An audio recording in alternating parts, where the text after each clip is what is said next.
So I was saying the main purpose is going to be to try to get more of a handle on some of the resources that we've been working with from career services so far, and to really get into them more in depth and see what we can get out of them.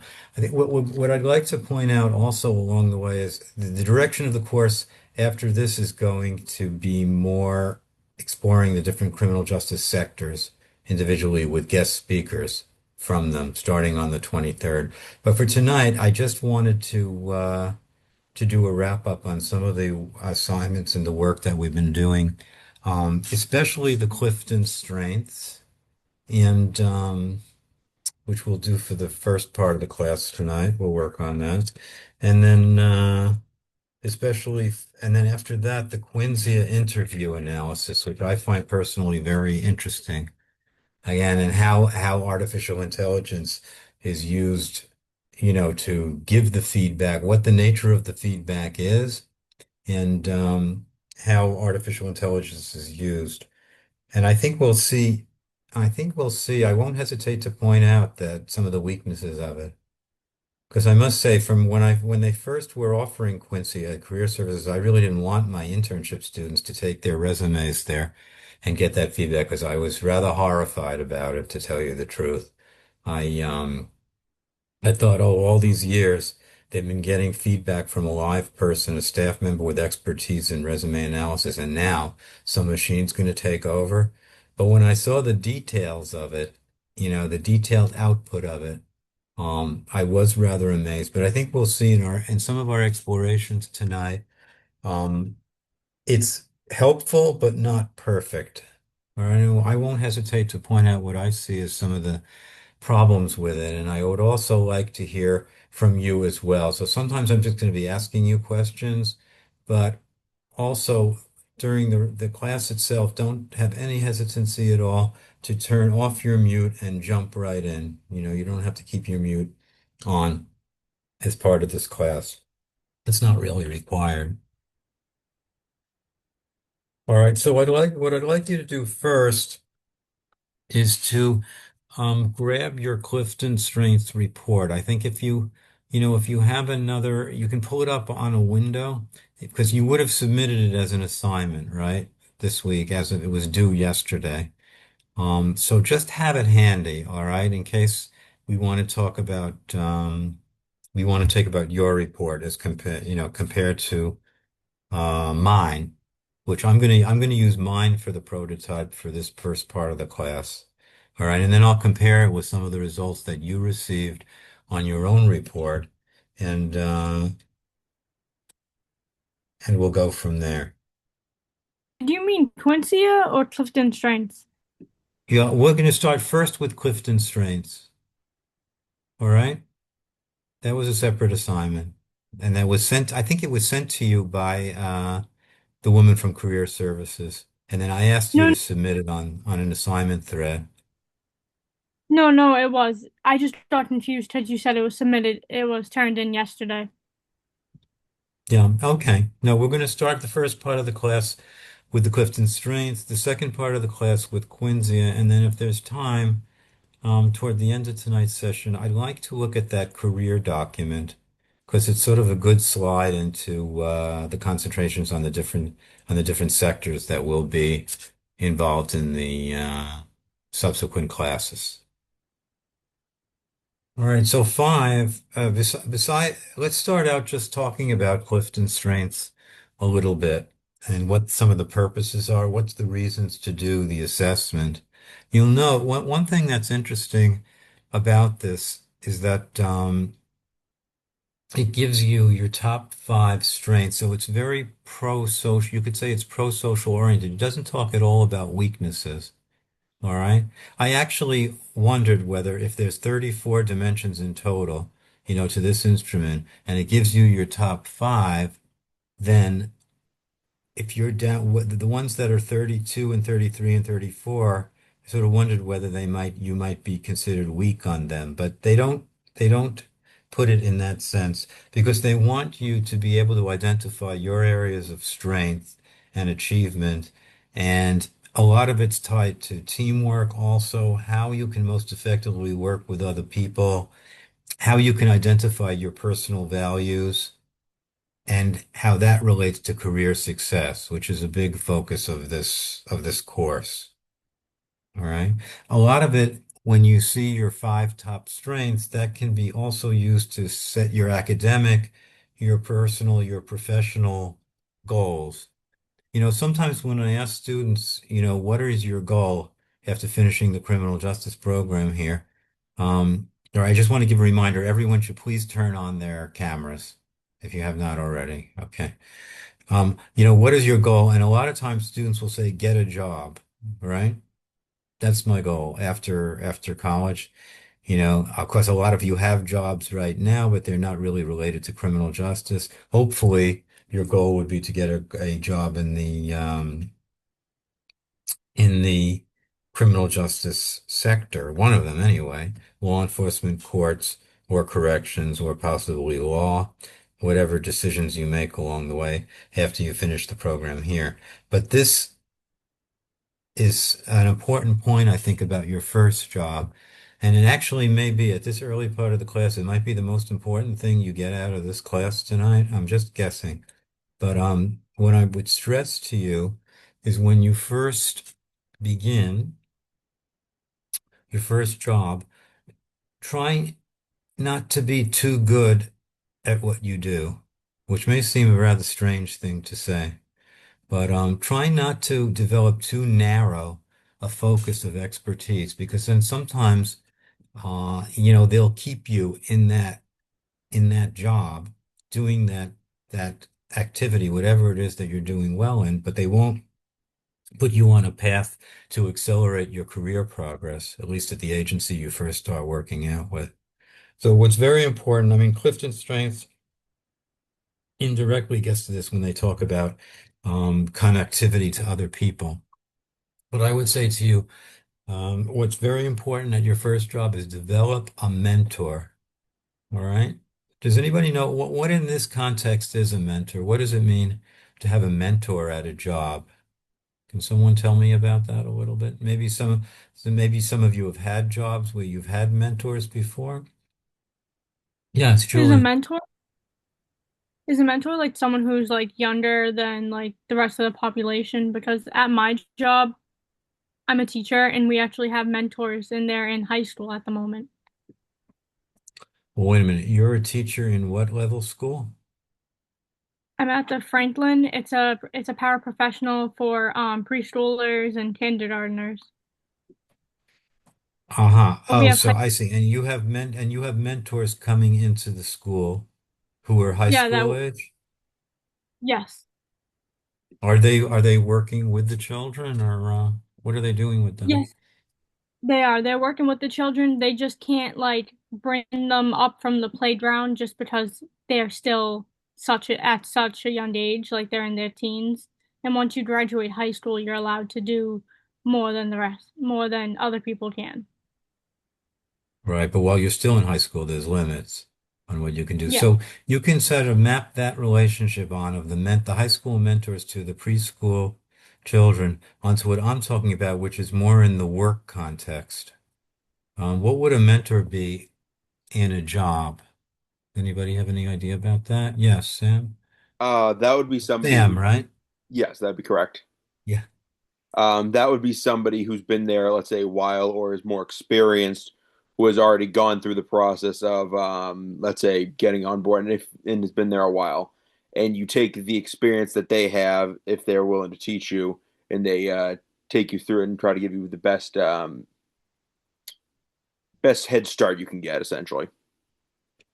Right. So they would help you to excel at an increasingly challenging series of tasks. So rather than getting stuck in a rut, you have a mentor who's making sure that you're exposed to all facets of the organization and that you do a variety of tasks that you can grow, in other words, that you can grow at. And this is especially important, I think, for a first job, as opposed to, I mean, it's important probably at every stage of professional development, but especially at the first job, not to get stuck in a rut.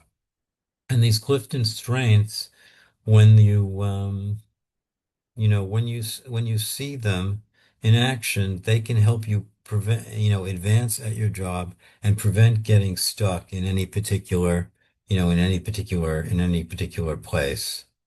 So they help you if challenges come up at work. You've identified, or it's been identified for you based on your responses to the survey. What are what are your main strengths? And basically, the way they can be used, rather than just well, part of the session tonight is to talk about how to use them, but also how to avoid misusing them, which is very interesting. There's possibilities to overdo it with these Clifton strengths and use them in the wrong way. So,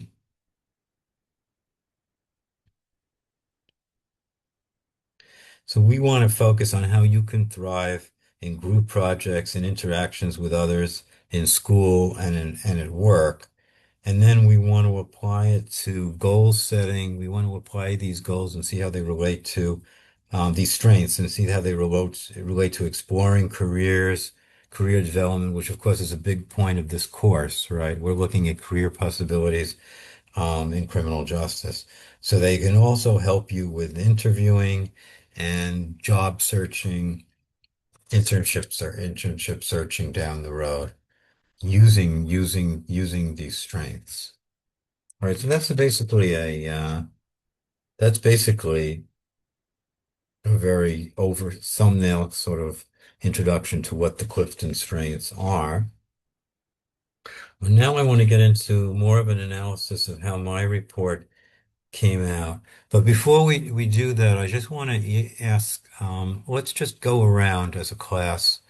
And when you got your report, the Clifton Strengths report, I'd be interested to hear if anything about it. So is it maybe what you expected in terms of your top five strengths, or did anything come up that was unexpected on it, or did that surprised you per se that you weren't really expecting this report to identify this as a strength?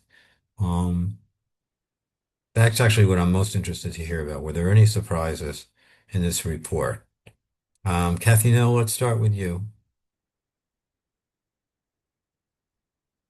If you can hear me there. Oh, can you hear me?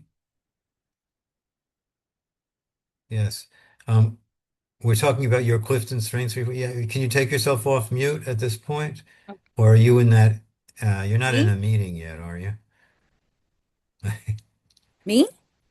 Yes. We just like to talk about how the Clifton Strengths report came out. Oh, I haven't submitted mine yet, so I haven't gotten the report. Oh, all right. All right. So you're going to have to, for this part of the class, you may have to be a little bit on the passive side. But let's talk to the people who did examine their reports. Elizabeth? I'm sorry, Isabel. Hello. Hi. I would say for me that it was actually my top trait that I wasn't expecting. I got And harmony for that one. harmony. Can you describe, how did they describe to you what it was? It says, you look for consensus, you have no use for unnecessary friction, and guide others toward practical solutions. Hmm. And you were rather surprised by that? You didn't necessarily to see yourself as a peacemaker among other people, or I didn't expect it to be my top one. I expected more like discipline to be my top one or like analytical. Um, hmm. be- because I'm very like set in my ways on how I do things. But Harmony is a good one to have as the top one too. But Yeah, yeah. And I don't know that there's such a, if one of them comes in first and the other one comes in second as the top five, it doesn't necessarily mean that the others are so much less of a dominant force in your life. It's more like they're encouraging you to look at it as a pattern of strengths, and we'll see in a few minutes, one feeds off the other. Um, all right, but let's talk to a few more people in the class first. Sam, what did you find surprising about your report, if anything? When looking at my report, what really surprised me was of the top five or my top five themes, connectedness. Not connected essay. Sorry. I was actually kind of surprised that context was my highest. Was my top trait or top theme. And how was that described to you in the report? It That was theme? described it as one second, the ability to look to the past to build a better tomorrow. Um, I found this kind of interesting because while I do value the past and looking at previously what's happened to then build off of how to properly go out of maybe a similar scenario, I did find it interesting because despite having previous like looking towards the past to know how to go forward, I also feel like that you have to also adapt to the modern situation that you have to then deal with it slightly differently or completely differently. Because the circumstances now are different Exactly. operating in the world. Yeah. All right. Well, maybe we'll get into that more a little bit later. Julia, were you surprised by anything in the results? Um, Mine was includer. Something that I was surprised about in mine was the includer because it's like to stretch your circle wider, find ways to get people more involved. I just didn't expect that one. And then ideation, refine your creativity to inspire and energize yourself and others. Well, were you surprised about that? Yes, I was. Those two. Because I mean, as a teacher, wouldn't you naturally be emphasizing those kinds of strengths, using them to motivate the students more? And Yeah, but I just never like I don't realize and like during when I'm doing it, like I'm using those things. So that's why I'm like I didn't expect like those ones to like pop up. maybe it could also be that sometimes we're using these strengths, but we don't even really know we're using them. We're sort of using them on a subconscious level, and Yeah. we're not always so aware of what's feeding into, and what's helping us at work. Okay, Shayla. Not a lot of, I don't think anything on my report really surprised me. I think it was pretty spot on. For my top one, I got Relator, which is you enjoy close relationships. You find deep satisfaction in working hard with friends to achieve a goal. And I would agree with that. So there's a lot of interconnectedness. Yeah. Okay, Maria. Um, I wasn't too surprised at mine. My main one was Relater. It's connecting deeply with the right people to gain friends for life. My second one was Input, to keep exploring, always be curious. My third one was Adaptability, react immediately and be a positive force for change. Um, they mainly were like along the lines of relationship building and strategic thinking, which I feel like I tend to lean more towards. Have you done that formally in any kind of groups or committees or clubs or anything like that? Um, I want to say yes. I can't think of any exact examples at the top of my head at this moment, but for past roles I've had in like jobs, I want to say I tend to use those. Mhm. Yeah. Okay, Danny.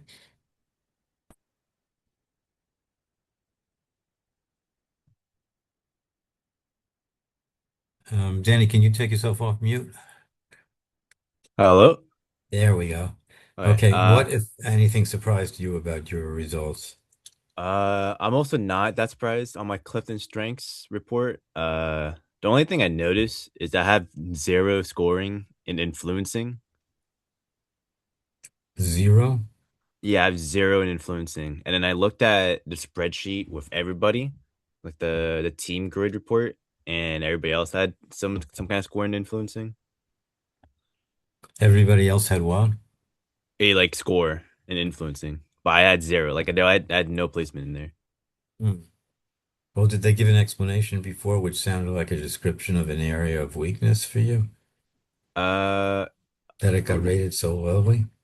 I don't think I don't think it doesn't really explain it since yeah, it doesn't really explain it since I don't have anything in it.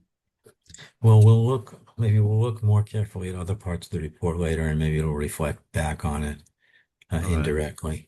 Okay, Catherine? I had already Catherine? No. spoken previously. Oh, wait, I'm sorry. Okay.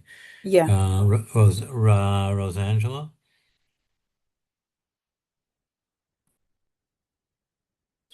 Yeah. Okay. Yeah, no. Yeah, I'm not surprised with his sometimes. You were expecting similar kinds of results to what you got. Yeah. Sometimes, By the yeah. way, Rosangela and V, are you able to put your Sometimes I video try on? to, sometimes not, but it's okay. I try my What? best. Can't, sorry. I can unmute, but not my video. Oh, the video's not working? No, sorry. All right. Well, hopefully for another class, if you can get it fixed, maybe if it needs if a repair job is what we're talking about. But V, can you tell us, about your top strength, what was it, and did it surprise you? I'm still working on submitting it. Oh, all right. You're not up to that yet, then. All right. All right. I will take late submissions, but it's much better, obviously, if we're going to discuss it in the class to have looked it over, properly. All right. Well, let's talk about mine for a minute. I'll just share the main dimensions with you and talk about what they are. And I guess I could say it didn't surprise me.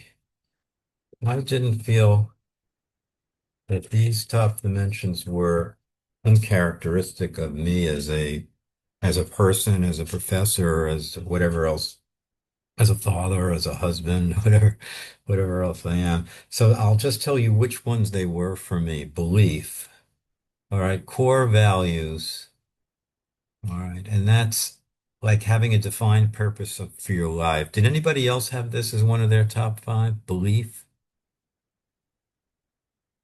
No. All right. I don't know if there's a correlation with being a religious person, i.e., a member of a church or a synagogue. If it's that kind of belief, it's not necessarily that kind of religious belief, but it's definitely having values that are stable, right? So that was one of the big ones for me. Then learner. I enjoy learning. I guess that makes sense. Why else did I go into academia if I'm not going to, enjoy learning new things and learning with students and that process. So connectedness, I think who else had connectedness here as a dimension, as a top five? Nobody did. I I thought did. some of you were talking. Sam, were you talking about the connectedness before Yeah, to I others? have connectedness is on my it's my third. Right. So, and it's my third also. You have faith in links among all things, all right? You believe that there's very few coincidences and that almost every event has a meaning.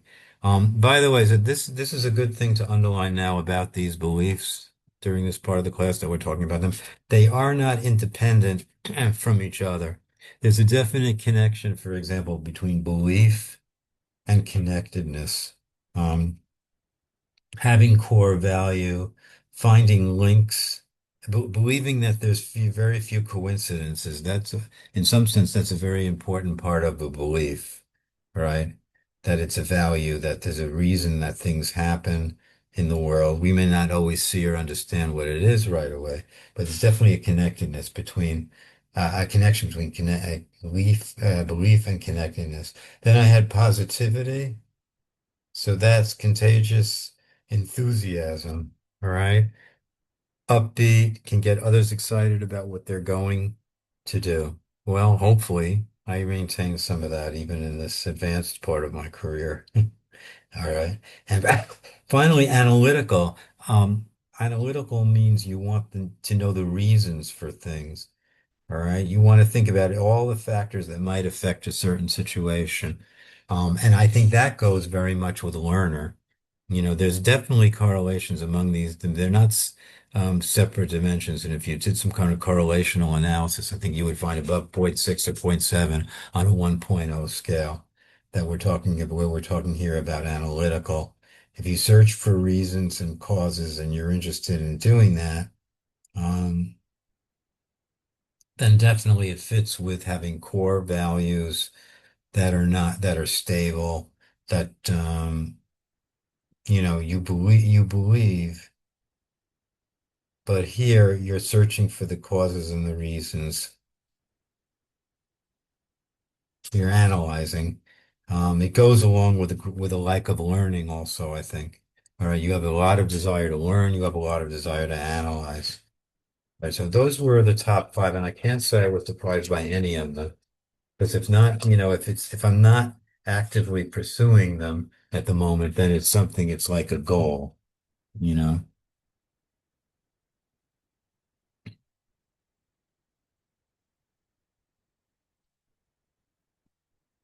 All right. Um, did anyone not understand what their what their any of their five top characteristics were? Was there any confusion in anyone's mind when they read the description coming out? It was pretty clear. I think what we're going to find is that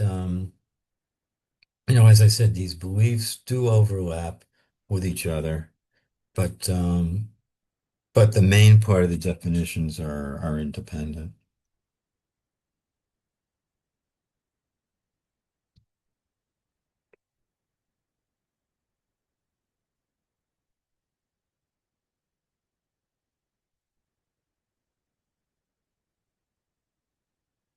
And we've talked some about how they overlap as well.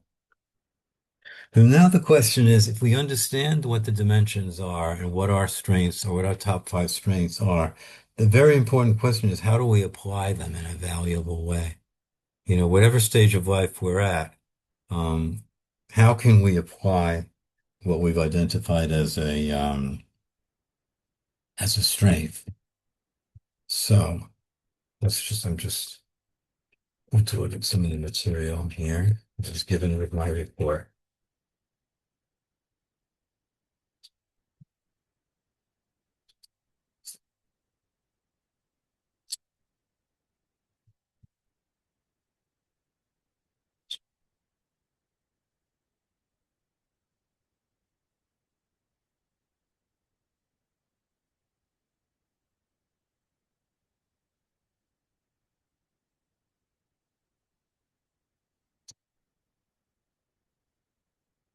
All right, and the program, I don't know if you saw this with your own reports, but the program gives some idea about each strength and how to use it. Because otherwise, it's sort of an intellectual exercise. We take a survey and we get told we get told what the strengths are.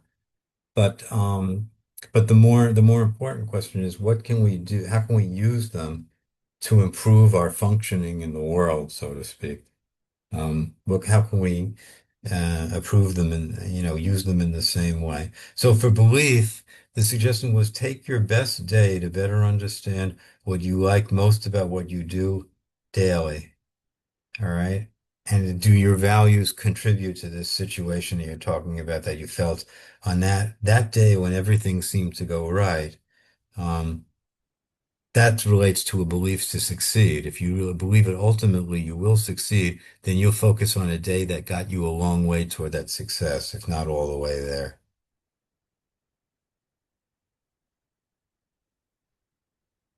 So it's very much this kind of belief thing is not just an intellectual abstract thought in your mind, you know, about what kinds of things you find pleasing, but no, you're supposed to just get involved. And that makes you even more passionate about what it is that you're doing. So whatever you're interested in, um, you take this idea of beliefs and you use it by getting involved. Um, if it's something relating to teaching, it might be getting involved more with the students. If it's something relating to some other profession, it might be getting involved in a different way. But that's a way to take belief and actually use it. If you're a learner, how do we apply that? What do we do with this? Now that Clifton Strengths is identified for ourselves that we're someone who really likes learning, right? Um, well, what can we do about that? Make sure you regularly study new things. All right. Sometimes people who are strong in learners are also like reading 5 books at the same time. It's a pain to lug it around with you, but they are always studying something new. They're challenging themselves to learn about complex issues.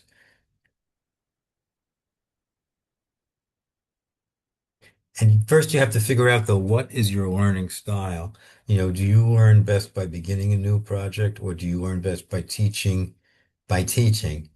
So if so, find ways to present to others. There's always some active component of what you've got in this strength. And if we're talking about the learning strength now and what we're going to do with it, how we can apply it, this is a critical question, I think, in the Clifton strength, because otherwise it sits there as an empty report.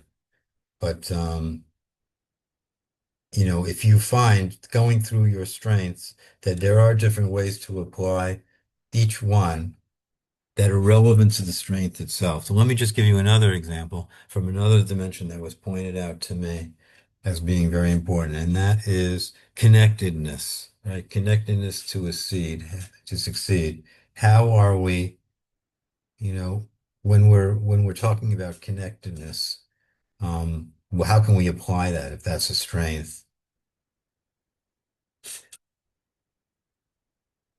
Did anybody have an idea about that? Like if this is one of our strengths, we gravitate toward other people. So what can we do? What can we do with that? How can we make it a valuable part of our life once we realize we're good at this? We're good at connecting, so to speak. So not everybody is, sometimes it's a talent to connect. But now that we know that we can, then what can we do?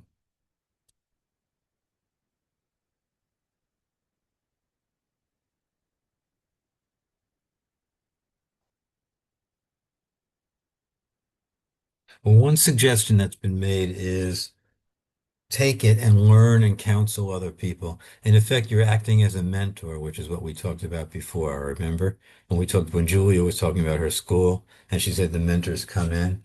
So if you know that one of your strengths is connectedness, then um, you're going to be able to relate to the people that you're learning with, and it'll be, an all around worthwhile experience.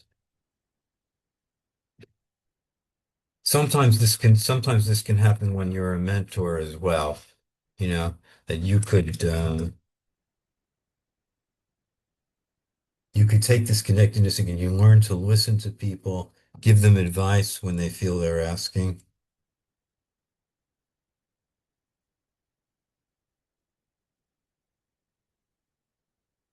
One of the peer learning programs I'm involved in 2 of them, and they involve people in different parts one person's in Phoenix and the other one is in California. We learn certain texts during the week.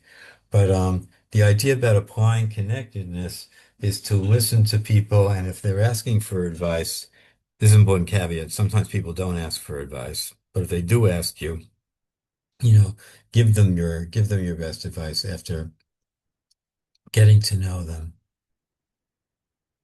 You'll see from doing this, you establish a relationship. And so sometimes what's interesting to happen is that one of the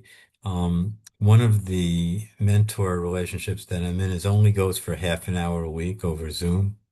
So that if you start talking about your individual families and different things you did that week, you can easily use up the whole half hour. So sometimes we really have to watch it that we have that we don't talk more than say 10 minutes and go over. This is a learning kind of connection. So we're learning a certain book together. But if we just talk, they say the program administrators say that it's important to talk to get to know the person you're working with. You are the mentor, by the way, and the person that you're studying with is the mentee. All right. Just to keep those terms straight. So you can be a mentor and counsel other people, and you can support others in in finding meaning, because sometimes the world can be a very unpredictable place, but because you're connected to them, you have a natural connection. You can help them with that. All right. I don't think we need to go through everything, but I think if you get the general idea, how can we apply them in order to make the most, the best use of this instrument.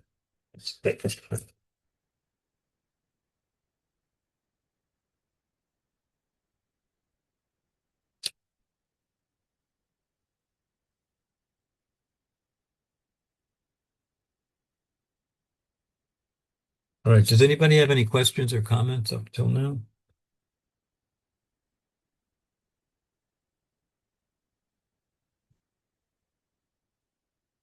Just maybe want to make one or two more points about how we're applying these strengths in real life. So,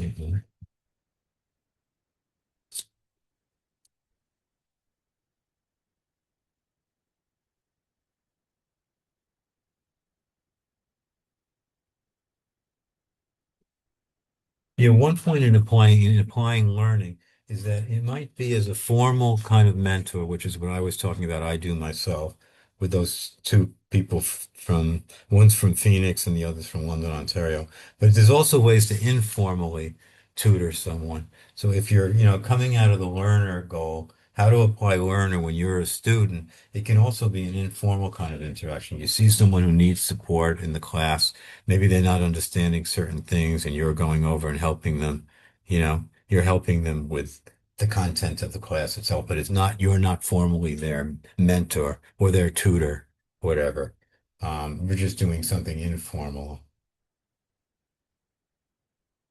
And the other thing you can do with it is make it a priority. If you find, this is an interest of yours, learning, and you're good at it, then make sure it happens, for a certain amount of time every week.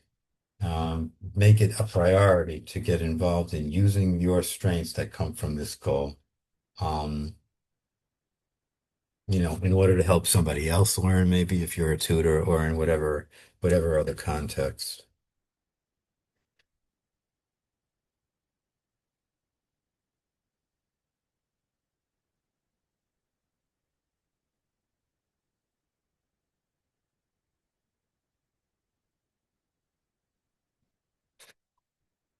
Okay. So everything sounds pretty rosy so far. Um, Sam, did you want to say something? Oh, no, all right, I'm seeing some. No, all right. It was just my cursor that turned into a hand on your screen. All right. You don't have to, you can use these reaction things at the bottom and raise your hands too if you want to. But other than that, what I want to what I want to turn to next is everything positive can have a negative possibility. So we have to think when we're thinking of these values, right, and these strengths that we have. I call this section of the class now too much of a good thing. What is it, when the value gets over applied and is no longer productive, and then what can we do about it? All right. How can we prevent it? I want to get some of your ideas about this.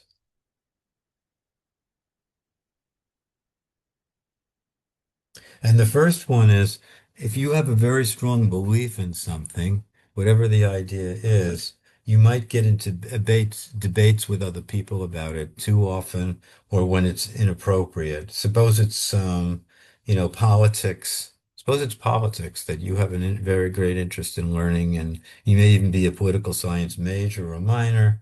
You know how the system is set up. but you start arguing with someone, trying to convince them. It could be something about the president, it could be something about the vice president, whatever, whoever else it is you're debating about. But you feel because you have a commitment to your beliefs, you may feel you want to convert somebody else to do that. So how can we avoid, sometimes people can sound dogmatic also. It's great to have a belief system that it contributes toward your values and it gives you a clear direction. Um, and you feel pretty committed to a certain, a position, say, be it a political position or whatever other position it might be. You feel pretty committed to it. But at the same time, how can you avoid appearing dogmatic? You know, what is it? How can you avoid just actually not even listening to someone you're in a conversation with? But this happens a lot of the time that you decide that you're going to try to convince them. So you're only listening to try to contradict what they're saying. V, now I do see your hand is raised.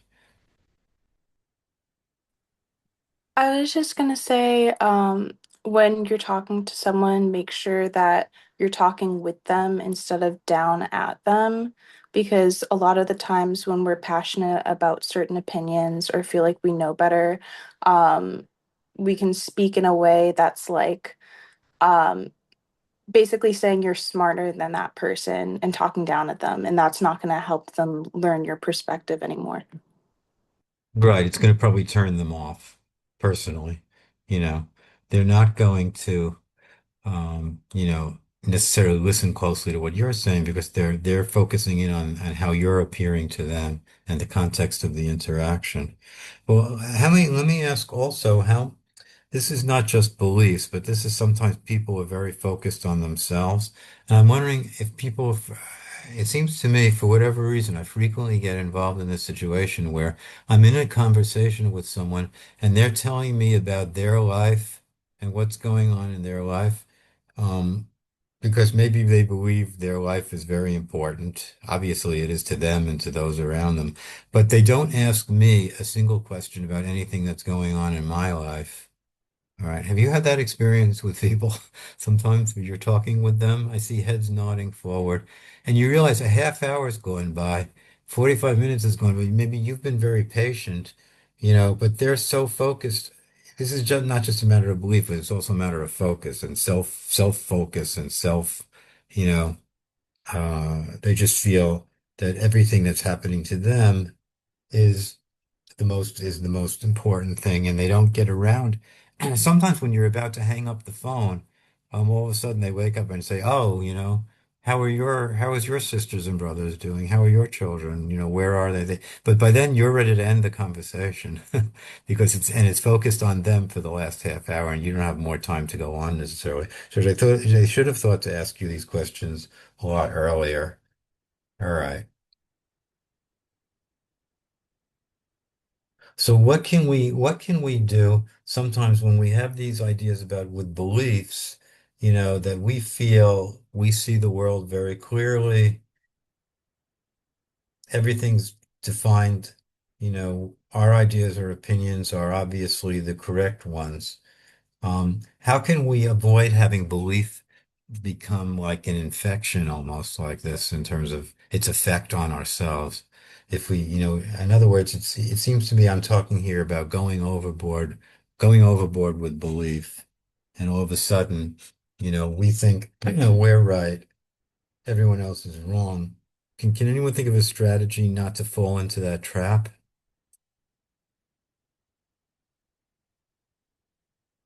What can we do in our life not to have this Clifton strength of beliefs instead of becoming a positive, interconnected force, you know, bringing us to feel close to other people. Instead, we see that we're right, they're wrong. And it's drawing a bound. It's actually it's working against connectedness, it's making a barrier between people. So can anyone think of anything you can do or say that would work against this tendency? If you have it, not everyone has this tendency, but if you do, what can you do about it? Do you just have to accept that you're a dramatic person and that's the end of it and move on? And you know, is there any kind of strategy that we can develop that will, that can counter this, that can fight against this tendency to think that everyone else is wrong and I'm right? Maria, do you have any idea about that? What can we do to avoid having beliefs used in this way?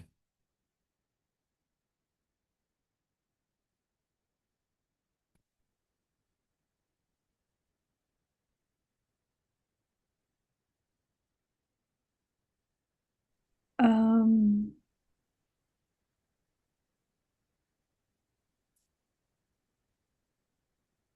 Definitely trying to typically have an open mind and consider more than just one option.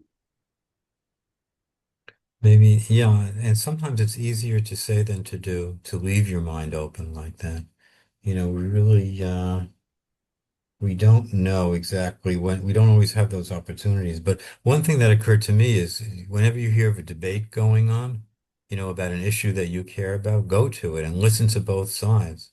You already may be committed to one side or the other, at least tentatively, but you're young in your life. You're going to hear ideas discussed and opinions that don't block yourself off, in other words, from opinions that are different from yours, but use the strengths of your own beliefs to be able to hear other people and really hear them and not just think to yourself the whole time, oh, they're wrong and I'm going to challenge them.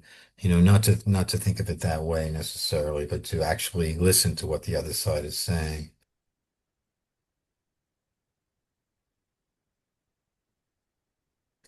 So just sometimes if you allow someone to convince you of something, it's a very interesting phenomenon. I have a friend who's around my age, but he felt,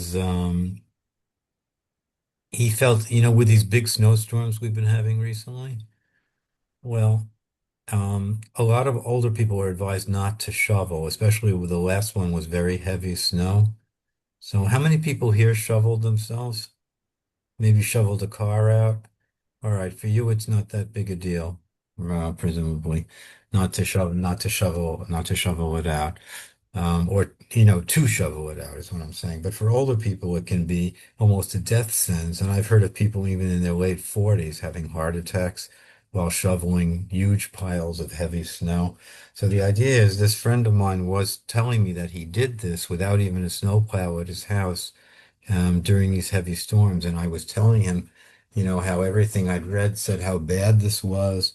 And the only thing I could convince myself of was, that at least I said something to him. And I didn't think he was going to listen to me at all. But the next thing I know, he turned around and he hired someone to do the plowing, someone that was working in the neighborhood. So my words had an impact on him. Have you ever had the experience where you're trying to convince someone of something and you succeed or you don't succeed?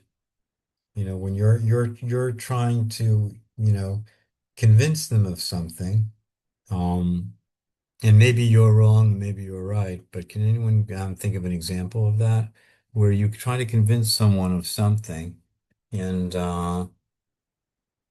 you either do or sometimes you don't. Sometimes you're just not able to.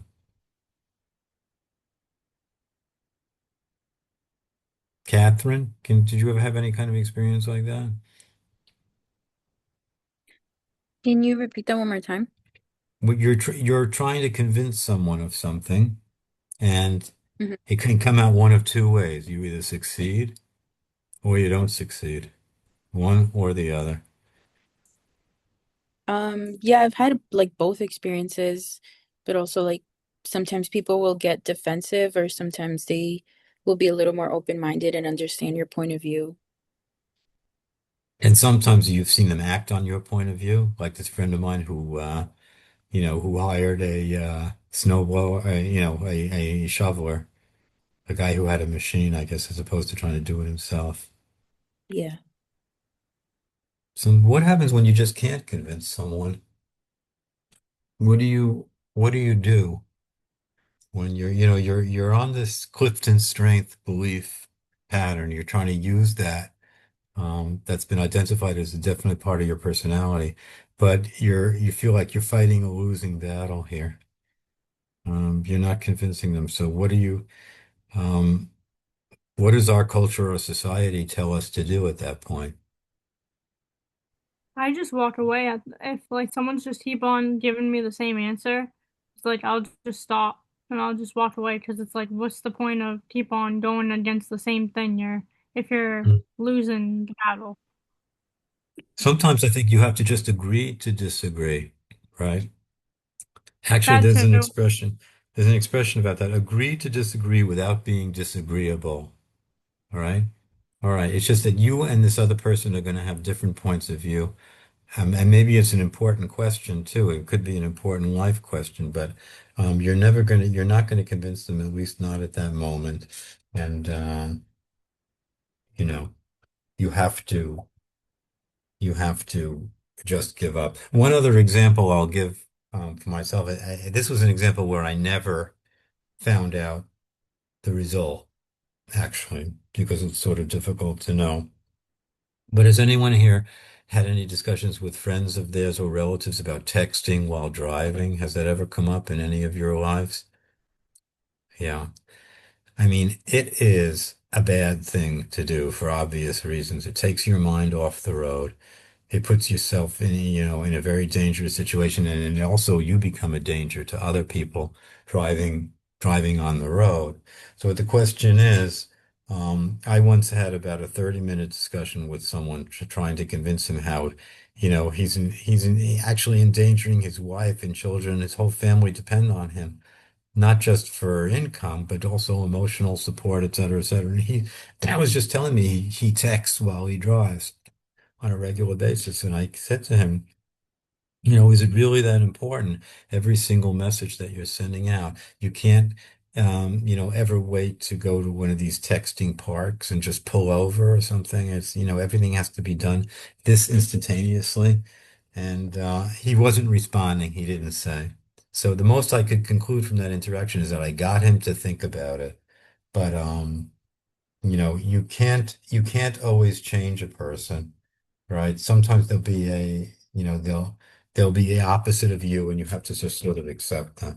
All right, so that's with belief. I want to talk about a couple of other ones about too much, what I'm calling here, too much of a good thing.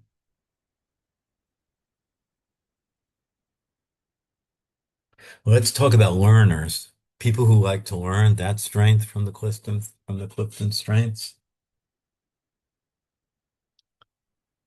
What happens when you're bored, you know, in a classroom? There's a story that Einstein actually failed algebra because the E equal MC squared guy, the world-renowned physicist, failed high school algebra. And the theory was the main reason was because he was simply bored. He knew how to do all these equations already. The thing was proceeding at too slow a pace. So you might get bored, but if you feel you're not discontent and you're not learning, then it's often a byproduct of, a problem that you have to deal with as a learner who's enthusiastic for learning new things. If the classes aren't challenging you enough, then, maybe you should take on the honors program and do a thesis here and do your own work. At Salem State, there might not be too many options, though I think there are special classes, like enriched classes for people who are in the honors program, but I think they're only for people who are in the honors program. It's my understanding, which is a shame, because if someone is feeling not challenged, then it's a big problem.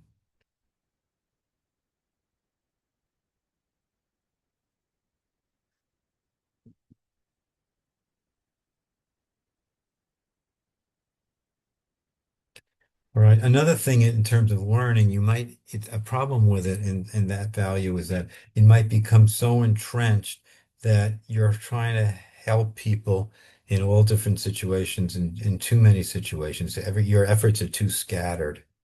All right. It's better to have, a narrower band than unlimited breadth when you're talking about learning. Don't take on too many projects that get scattered all over the place that you can't focus on what it is you originally wanted to do and the project that you wanted to work on.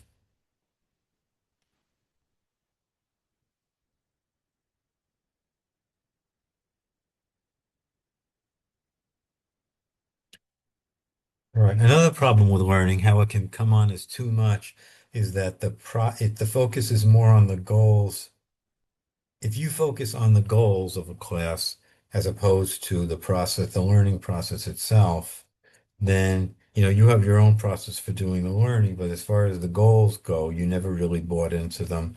And you know, you wish you could put the learning in such a way that it would fit your style. First off, you have to figure out what your learning style is. You know, how many people here feel they're visual learners? If you could raise your hand, quite a few of you, like two-thirds. What about learning by reading words? Everyone has a different style, and you might feel frustrated if a certain class is not using your style, but that's not necessarily the teacher's fault. Maybe most people in the class had that style. So she or he feels that they have to focus on that.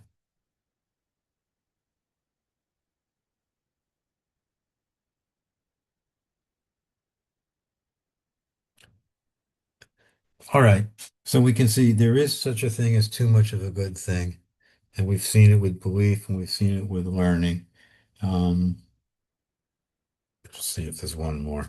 Again, I'm not going to go through all seven of my strengths, but I did find it remarkably accurate, in terms of what it was, you know.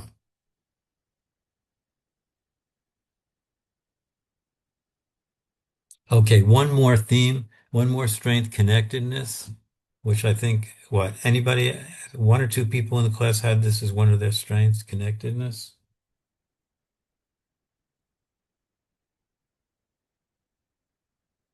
So some people are so attuned to it, if they don't immediately sense there's a connectedness, they get frustrated and shut down and don't try. They don't have motivation. So sometimes you might find it later down the road.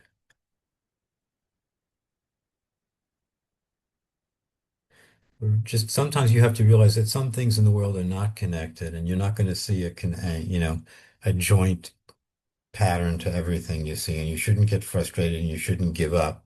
See, the part of the problem in our society is what's called the cancel culture. All right, can somebody define that for us, please?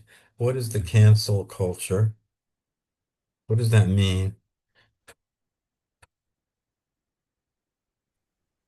Basically, when someone does something problematic or that's like not deemed acceptable by society, and so there's a call to like reduce their following and not engage with that person anymore. Right, they may do something that's not popular, but the problem especially becomes when that person is your mother or your sister or your daughter. Are you going to really, put this cancel culture into practice and, stop their calls from coming in and stop interacting with them? I mean, this to me is a very problematic part of present day Western culture, this cancel culture. And it's when we're saying if we have this value of connectedness, then all of a sudden, if we sense it's changing, then we feel we're losing it, and we would just cancel the connection rather than be disappointed that it's not there or that it's in a weaker form. All right, it's in some ways it's the easy way out, just to, instead of struggling against it, what the problem is and trying to grapple with it, it's the easy way out when we're looking at this Clifton strengths of connectedness, to just invoke a cancel culture and not deal with it. But to me, that does not solve the issue. It does not solve if anything, it makes things worse, you know. So we may not see everything so smoothly. And from our point of view, if someone's used to connectedness, they're used to everything fitting together perfectly, seamlessly, day after day, month after month. But if there's some unexpected change, then it can be very upsetting, and that's when it becomes counterproductive. You have this value of wanting to connect with everyone around you, but now all of a sudden, maybe the change is that some people don't want to connect with you, and you have to maybe accept that for the short term or even for the long term, that that's going to happen. All right, so far we've seen with these Clifton strengths that generally people felt they were accurate. We've talked about how they can, what you can do to put them into practice, how to apply them, how to use them, rather than just file it away as a nice little report about yourself. But we've also seen how they can be abused. If they're carried too far, then these positive characteristics like connectedness, you're naturally interested in relating to other people around you. But if you find that they say or do controversial things that you don't agree with, um, then you start this cancel culture that we were talking about a few minutes ago with them. And it creates great heartache because sometimes this cancel culture can also involve grandchildren. The child's not visiting the parent anymore, so therefore the grandchildren don't come. And take it from me, grandparents are very attached to their grandchildren, sometimes even more than their own children, the generation in the middle. All right, so wrapping up here, what's good is that don't just take this Clifton Strengths, the inventory once in your life, but you've got it as a resource on the career services website, at least for the rest of the time you're here. Maybe take it again. It would be interesting to take it again in a year or two. How many people in the class now are juniors, if you can raise your hand? And sophomores? Freshmen? Well, you're seniors? You got to be something. All right. Seniors brought in a whole group. Okay. All right. But the point I'm making is those of you who are more toward freshman, sophomore, take it again your senior year. It will be interesting to see if your strengths changed, on the basis of maybe partly because of your own maturing process, but also because some of the experiences you had in your classes at Salem State. Maybe you did group projects that had a big effect on you in terms of collaborating with someone else and working with them, or some of their other.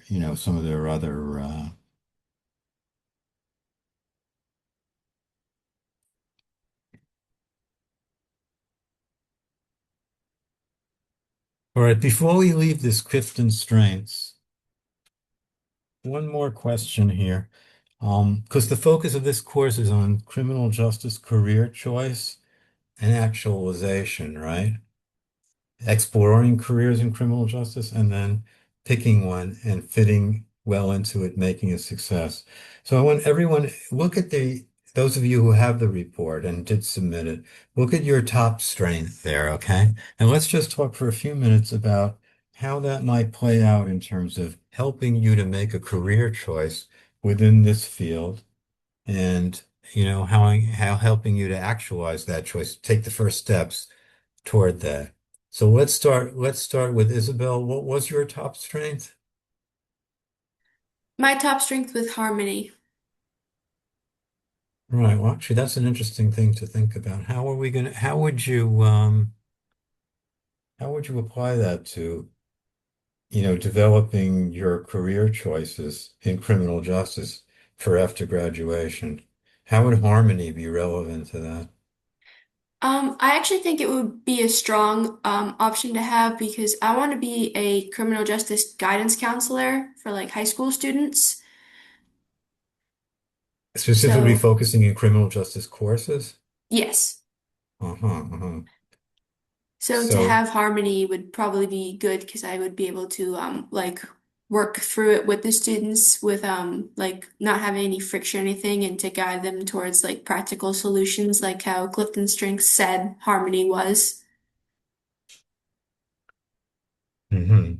This would be good, by the way. There should be a version of this for high school students too, I think, because they especially can look at, how is it now and how is it down the road, their patterns of their strengths. And I guess you're saying, yes, it could be that you're trying to guide them on careers, but what's the source of friction you're avoiding with the harmony? Avoiding maybe like I don't know what facet of CJ that I want to go for or if I even want to do that in the first place, you know, like high school students trying to find what they want to do in the future and just help them navigate through that. Right. And that might not be criminal justice related either, by the way. Not all of our majors graduate and go into criminal justice careers, and that's not necessarily a failure. Sometimes it looks as if they switch fields, but they're really doing something with juvenile delinquents in a probation department. So that is not, that's definitely not just because we thought they would end up in an office and they end up in some office in the middle of the hill, doesn't necessarily mean it's a failure in any sense.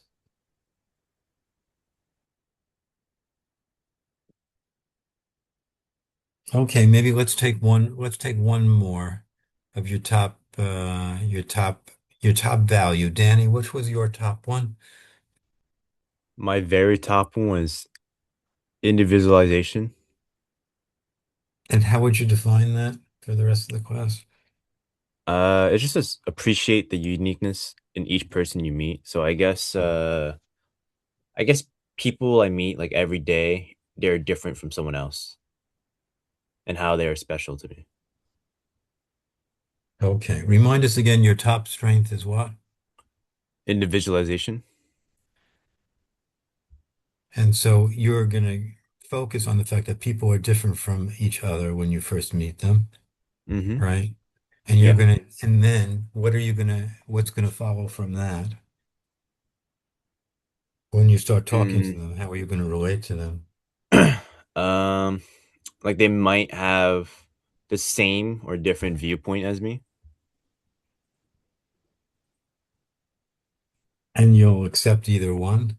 You'll continue talking to them. You're not going to go into a cancel culture thing. Now, Yeah, exactly. how does this relate to a career choice, or actualization within criminal justice?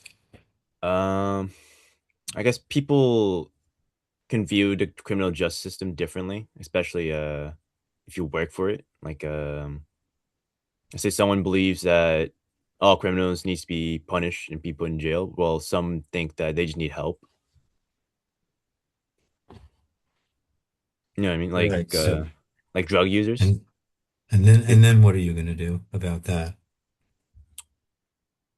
I'm not sure, but I would just put my input, I guess, of how I feel about what system. Maybe you can also make more fine-tuned um, analyses after talking with somebody like that. You may have a feel, people should be jailed or people should not be jailed for a certain crime, but then you may qualify it more later on. Well, what's the nature of the crime? What's the background of the person? Maybe there are circumstances letting them stay out of jail in some kind of community corrections format that you hadn't thought about before. Mm-hmm. So, yeah, this is how you could use it in exploring maybe what part of the criminal justice system you even want to go into professionally. If you're more interested in this kind of work with this, with these kind of at-risk kids in the field, or if you're more interested in a different type of position, with a different type of population. All right, anything else on Clifton strengths? I wanted us in this class to just grapple with it a little bit. I didn't want you to just receive your report, post it, and be done. But I wanted to talk a little bit about more about what it all means. Okay, let's turn to the second part of the class now, and that is the Quincia interviewing.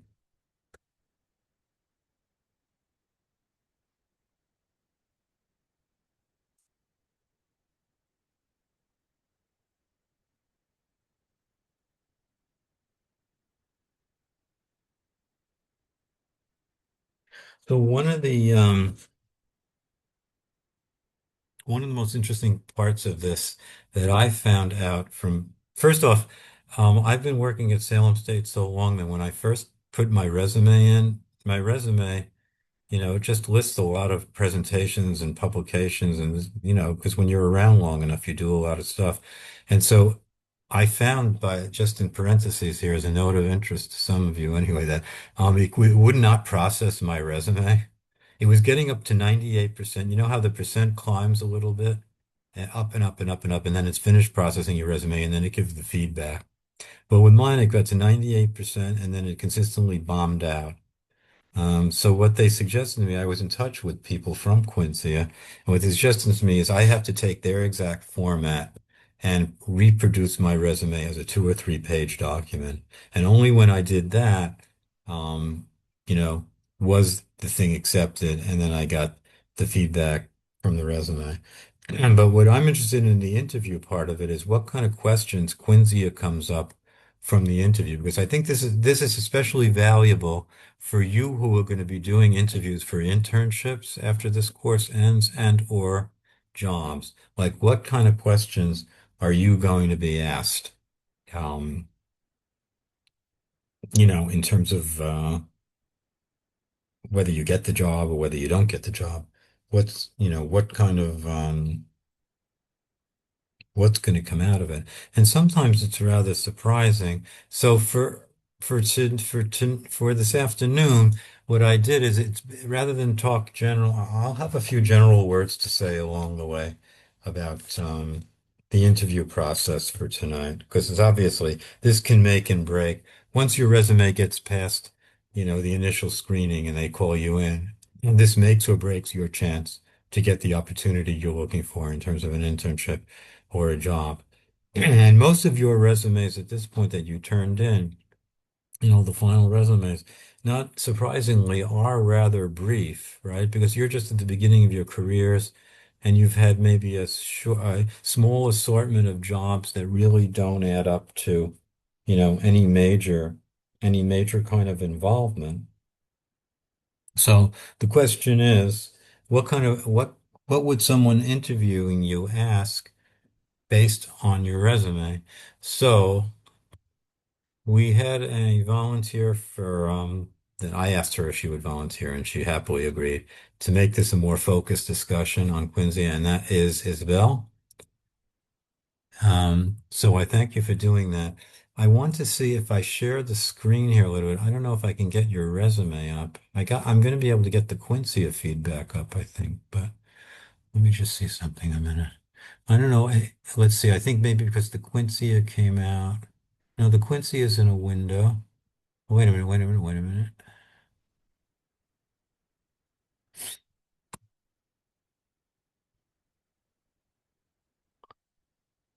No, there it is. This is your resume, correct? I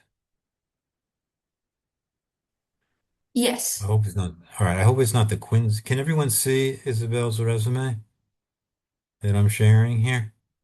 Yeah, we can I see hope I'll it. be able to get, I hope I'll be able to get the Quincy stuff up. That's in some sense, that's more important. But let's just look at your resume for a minute. Your education at three different universities, 2 associate's degrees, and then on to Salem State.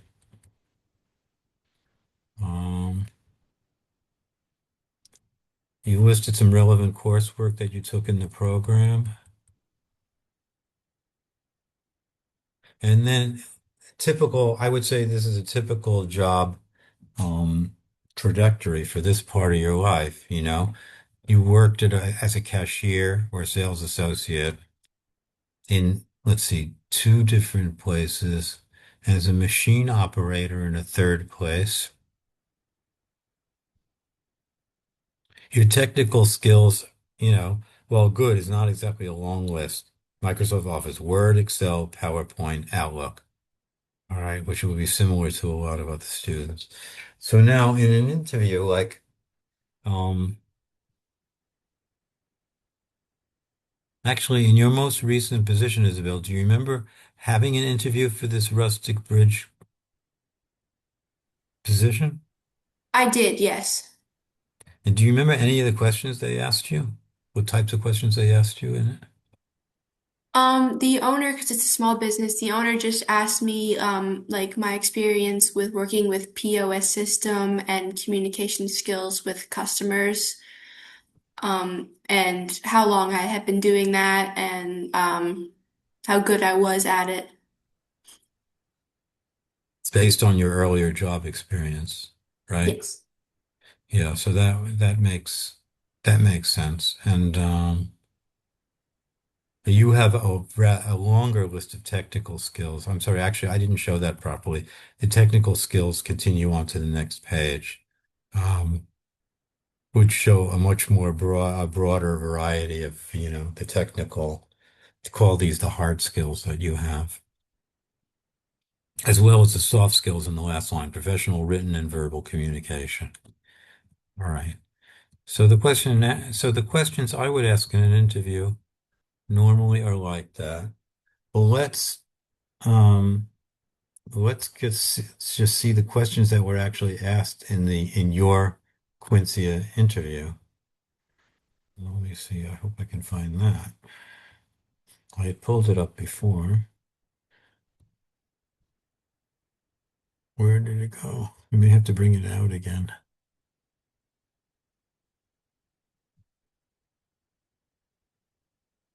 Just 1 second.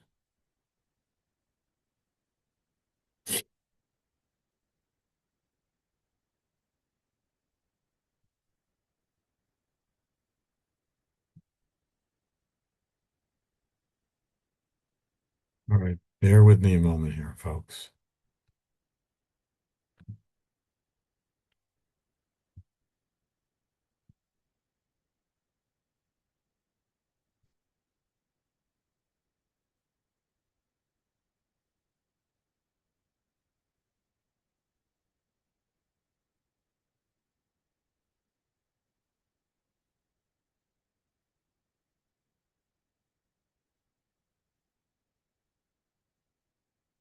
Okay. Can everyone see the Quincy feedback? Yeah, good. Now the thing is, what I want to do is make this bigger so that we can see without cutting it off too much though. All right. Let's just look. We were talking about what kind of questions an interviewer might ask from a resume similar to Isabel's. So let's just see here. Um, because first it gives sort of a general analysis of the dimensions, and we'll talk about them more in a minute. But then, let's see, it's supposed to go question by question. All right, so let's see the kind of questions it asked. And this one is a famous one in a lot of interviews as the lead question. Please tell me a little bit about yourself. All right, and sometimes it's hard to know what to say because it's so open-ended and broad. Well, we'll get to the feedback later. Let's just look at the questions a moment. He talked about your studies in criminal justice. A situation when you had to apply critical thinking or problem skills, even if it was in a non-criminal justice setting like your cashier or machine operator role. So you see it's relating one part of her resume to the other. The first part was her education, and then the second part was the non-criminal justice positions, but they're finding common ground between the two of them.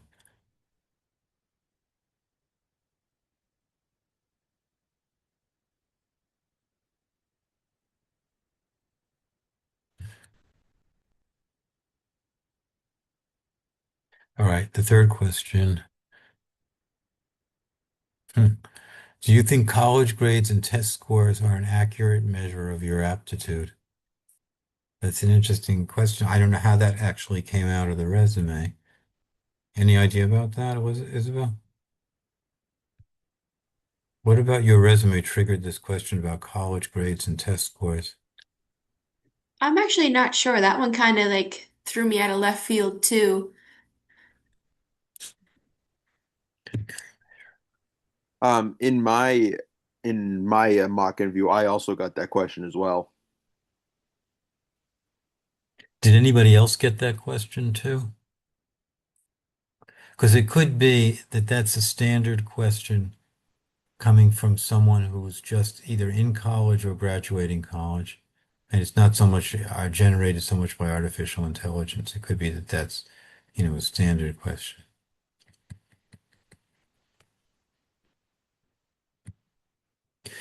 All right, so here what they did is they're talking about the current, in this question, talking about current studies in criminal justice, including courses like Police and Society, Intro to Courts, which are the ones you listed on your resume. And then a guidance counselor.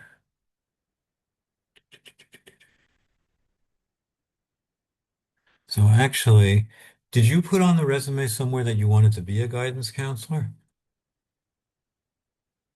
No, Isabel? not on the resume, but when you're like booking the interview, you have to tell them what job that you want to go for in the future. So I think that's where they Oh, got it okay. from. Oh, okay. Because it wants to give you an interview for some position that's in that area. So, all right, but this is clearly uh, relating your goal to getting, more familiar with the how do you see it intersecting with the components of the criminal justice system. So, and then it's a very interesting question about how are you going to, some of the people you're counseling as a guidance counselor might have, either initial legal challenges or some involvement in the criminal justice system, or they just interact with law enforcement agent officers. So how can you relate the courses you took in your future professional role for these specific populations? So definitely there's a link in for the question there from material coming from different parts of the resume. Let's just look. I think there's a few more.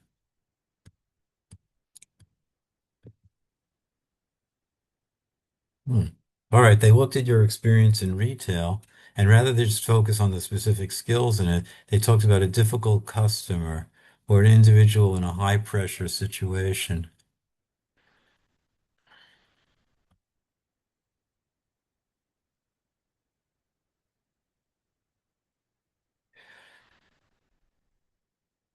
And it just sort of assumed that would happen when you interact with that many people.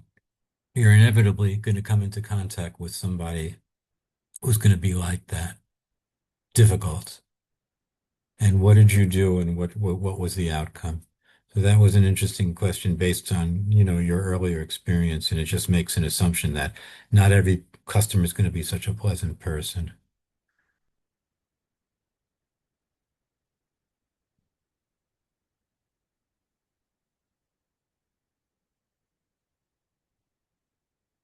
And this, of course, is a big ethical dilemma question that got out of your resume and your goal. Um, so you come to knowledge that someone who's one of your clients is going to do something that's going to really endanger themselves legally, right? How do you handle the situation without overstepping the boundaries or imposing your own personal beliefs? So you want to support the rules of the system, and again, it's assuming you are going to come up with this kind of client not long after you begin your career.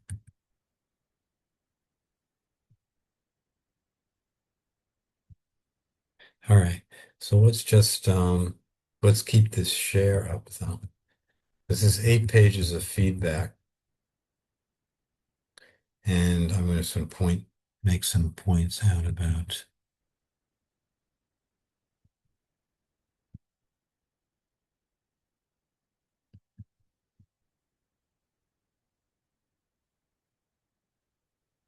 Okay, let me talk for a few minutes now about the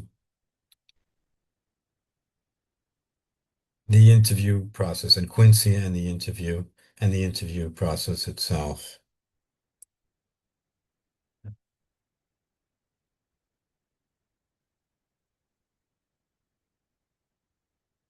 He looks at your content, your speech rate, your nonverbal cues. All right. And so specifically, what Quincy does, it does a very interesting detailed analysis, just like it did for the resume in a way. But it analyzes how you are coming off during the interview itself, which you probably don't realize because you can't see yourself, you're not focused on yourself. Probably we're most focused on formulating the answers, right, up to the questions that were that were being asked. So we're going to go through Isabel's results on these different dimensions, but first I want to talk about what these different dimensions are. And first off, we have audio. That's communication style. How analytic are you? How confident? How tentative? Your speech rate, all right. Is it slow, medium, or fast? How many actual words per minute do you use, which most people probably don't realize, whether it's high or low. And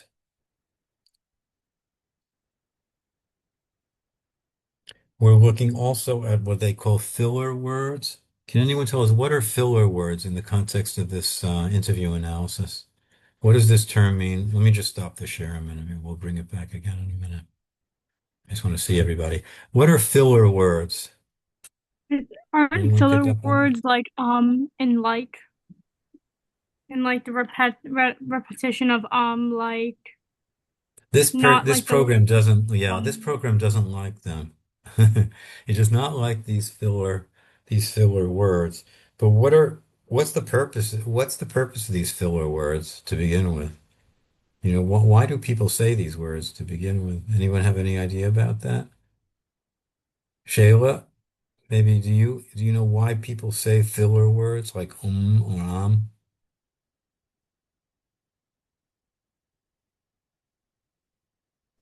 Sorry, it wasn't unmuting. I feel like I use them to kind of like think or I don't really notice that I'm doing it. It could also be because somebody's kind of nervous. I know I do that sometimes. Mhm. It's also a habit too. I know that people do it out of habit. But often it's buying time, right?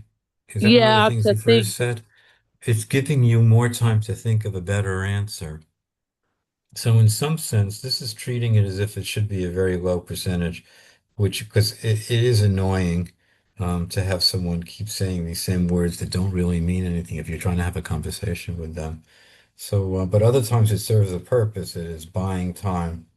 Um, so let me see what else I wanted to mention. This is all about um, the audio aspect, the communication style, the speech rate, average length, and most specific, frequently discussed skills, how long your answer is, how short your answer is. The video analysis of this looks at how enthusiastic you are. And it's interesting because it doesn't expect you to be enthusiastic for every single minute of every single question during the interview, because then you start to look fake, you know. But instead, it determines when if you show an appropriate amount of not recidivism, appropriate amount of enthusiasm, right, for a certain percentage of the interaction. And then for the video, let's see, the video analysis, what kind of enthusiasm are you projecting in the interview? Micro expressions. Um, well, there's emotions that your face complexion implies, but it doesn't necessarily mean you feel them inside. So that's interesting because not everyone is a great actor, you know. If we were all great actors, we'd probably feel the same thing inside as what we're projecting on the outside. But we can feel something very different inside, and then we can project something very different outside. So let's see, the video analysis is giving you, um, tools to measure these basic aptitudes in this context.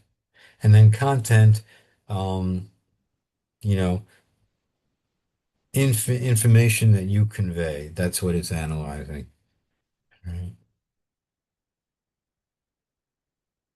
So video measures enthusiasm and what's called micro expressions also, which are emotions that are your facial expressions convey. Micro emotions. Um, So those are the dimensions, audio, visual, and content. And it gives quite a detailed report. It's generally 8 pages for each of these reports on how you're coming off in an interview. And I think the reason I was actually very interested to see this is I don't think that people are aware enough of how they're coming across.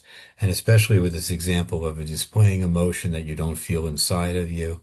Um, that could be um, considered hypocritical, but it's just what happens in real life. That's what people do.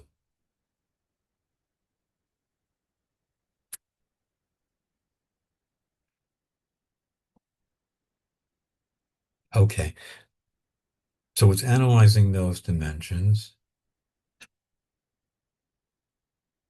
How many people, when you looked at the feedback from the interview, how many people felt that it was on target, analyzing them during their interview? If you could raise your hands high, that the feedback was accurate. How many people felt no, it wasn't that accurate or not accurate at all? It was or I think part of it is the over reliance on Chat GPT. We'll have to see. Um, how much maybe we're getting from other sources, and how much is being analyzed in terms of the feedback that we're getting. But we'll have to see. We'll go through it. We'll go through, I think, Isabel's feedback rather, and then we'll also contrast it to the feedback you got on the same dimensions. And we'll see how strong AI, in this case, it's an AI-driven program, how accurate it is in giving feedback in general and then for specific questions. But we're going to take a little bit of a break for a couple of minutes before we do that. But I just want to, well, actually, you know what? I think I'll talk about these two interview styles when we come back from the break. I want to talk about the STAR method and past, present, and future, because it's two different ways to present yourself when you're in a interview situation. And then we'll go through the feedback that Isabel got. All right. So let's take no more than let's just take a 5 minute break now because I want to do some of the work with the feedback and then end the class looking at the document that Helena Polito sent out. So this time you can turn off your video if you like but not for more than 5 minutes. Please do come back and then we'll have the second part of the class.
Okay, please everyone come back with your pictures.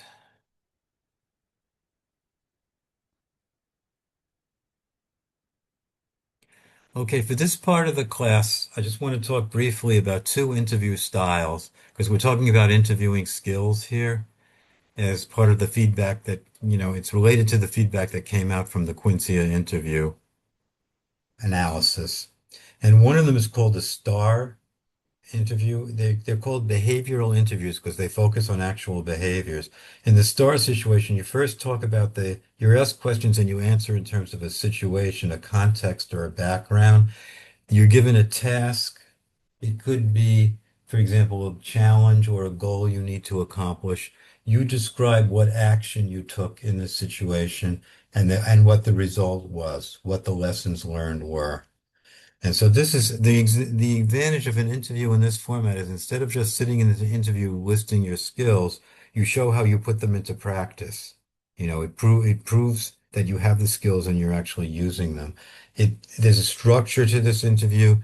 It provides for clear answers at each stage. Um, and it's a preparation tool because if by studying the format of it, you can get prepared for other future interviews itself. Basically, if you're answering questions in this model, be concrete. Focus on I actions. This is what I did in this situation. Um, for some of the questions that are typical, like tell me more about yourself, you might have a little story prepared, which may lead to a little laughter, lighten the mood up a little bit with your interviewer. And always talk at the end about how you improved, what you learned from this challenge that you faced. So that is one system of behavioral interviewing. Another one is called past, present, and future. Here, the focus is on, let's take this question, tell me about yourself. It was the first one in Isabel's interview. In fact, was it the first question in everybody's interview? Tell me about yourself. Right. So you talk I think about mine first was. about at the, what? I think that was my first one. Yeah, okay. So first talk about the present. What are you doing right now? Your job status, what job you have. Then talk about the past, your previous experiences, education, accomplishments, and then the future, goals and aspirations. And the key here to this future stage is that you want to align them with the goals of the organization. That's very important. Do some research, look at the website of the organization that you're interviewing for. And when you're talking about the future as part of this model of interviewing, what do you want to accomplish? Make sure that what you want to accomplish fits in with how the company is currently situated and where they want to be in 5 years, so that you can contribute to that. So that you'll be seen as a valuable contributor when you're hired for whatever job you're applying for. So this is a particularly good interviewing technique because it gives a good logical flow. It reduces those filler words that we were talking about before, which is sort of annoying. Um, and it features this alignment when you're talking about the future. Your goals are aligned with the company's goals, and that highlights your immediate value. It gives them a reason why they should hire you, as opposed to the hundreds of other applicants for whatever the job is.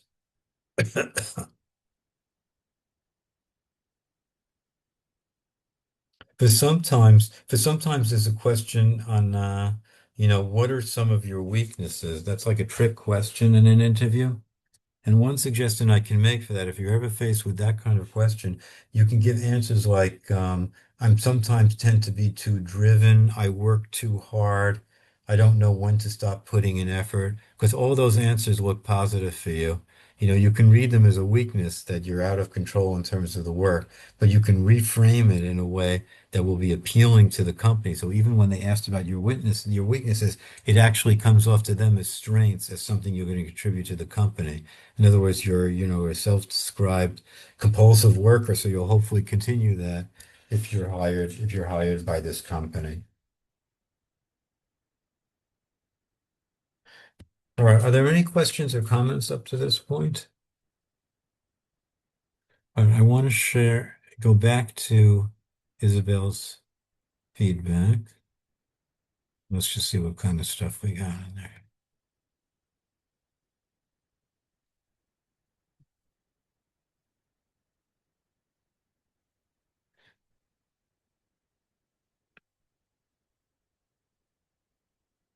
All right. So this is saying, and I think did other people get this rating also that you speak in effect too fast? This is 163 words per minute. They clocked it during the interview, but it's recommended 110 to 130. So we should get rid of 30 words somewhere along the line. That's not as bad as getting rid of 30 sentences, but it's up there. All right, this whole thing with the filler words, actually, you came across very well on that. I don't know how often you use them in general, but you only use them 16 times here out of 1,279 words. So that's not bad at all for the filler words. Here they're giving your communication style during the interview.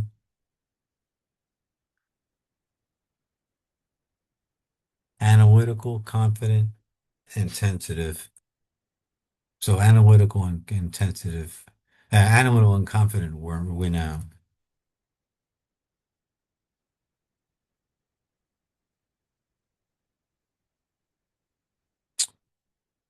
Okay. Question one.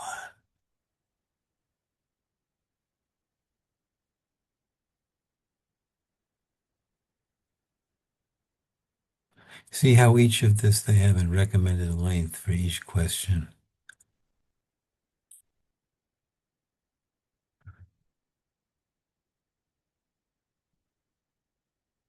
See if I can make this a little bigger.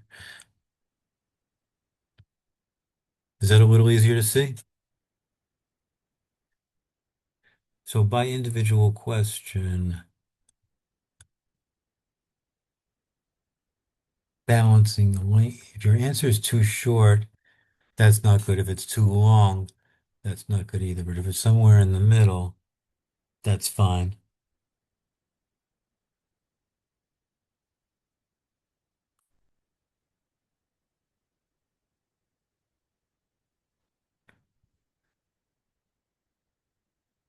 All right, here they give a detailed answer based on how complex the question is, how long their answer should be, and you see whether you fell into it or outside of it.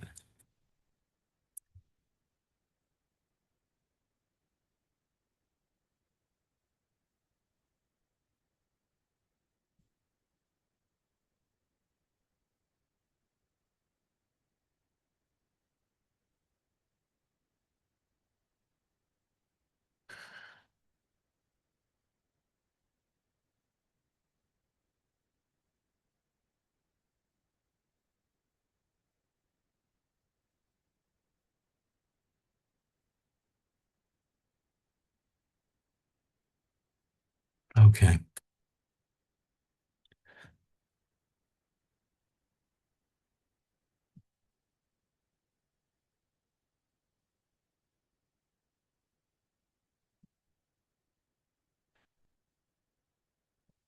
So it keeps track of the frequency with which you use certain words, and that can reflect either technical skills, essential skills.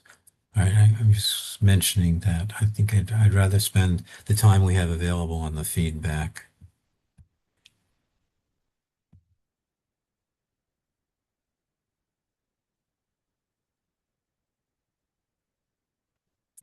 All right, this is illuminating here about eye contact. How many people here got a relatively low value for arm eye contact? Was it around this range, 14%? I don't know. This may depend.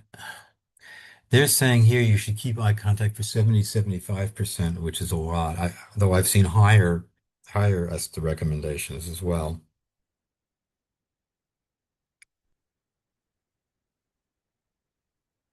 But Isabel's eye contact was low, 14%. Isabel, did you realize that at the time? I did not, but I think it's because my window, which is right next to where I was recording, was on my face. So I don't know if the AI could register that I was looking at the camera the whole time. Oh, hmm. Yeah. I guess they're saying your eye contact should not be 90 or 95% because then it looks like you're staring at the interviewer, you know. But 14% maybe is a bit on the low side. Um, then micro expressions. Just one second. Micro expressions.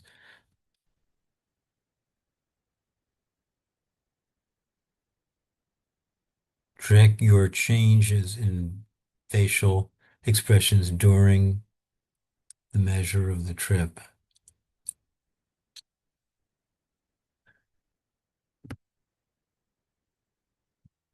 Okay.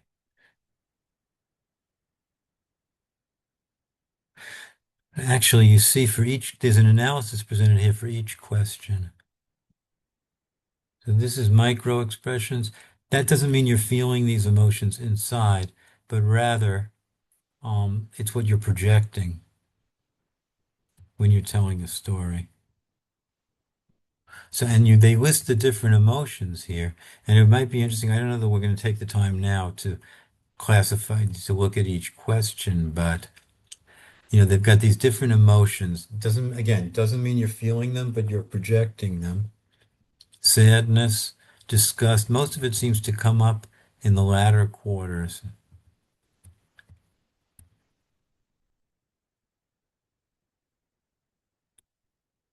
Neutral emotion. Okay.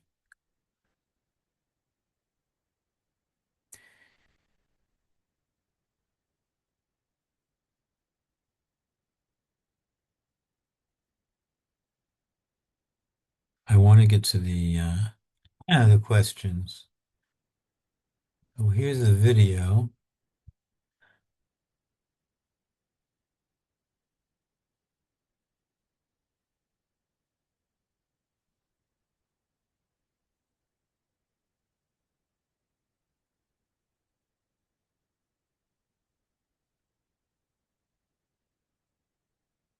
All right. Here, I don't know. There are a few.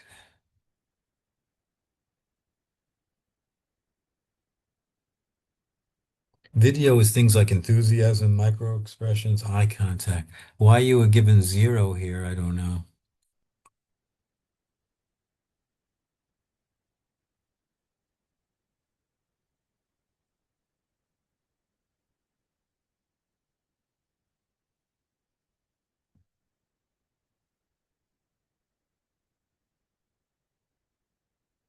All right, it's saying the level of speech was a bit fast, but that's not big a deal.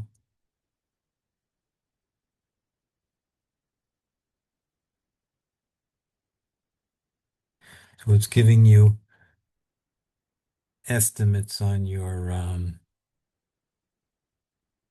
things you might want to improve on. Your rate of speech, a little bit too fast. But let's see if that holds for the other questions now.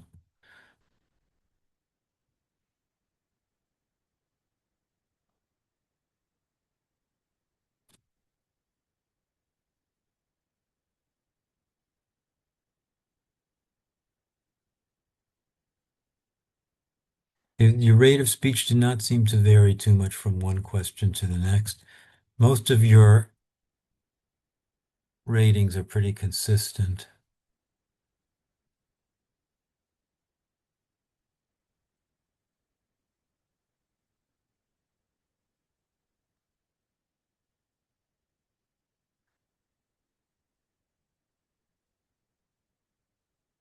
When it came to the more this question that many other people said they had, do you think college grades and test scores are an accurate measure of your aptitude? Strong grasp of the concepts and a good understanding. And they give you advice about how to answer this in the future. But that was one of your highest ratings across the questions.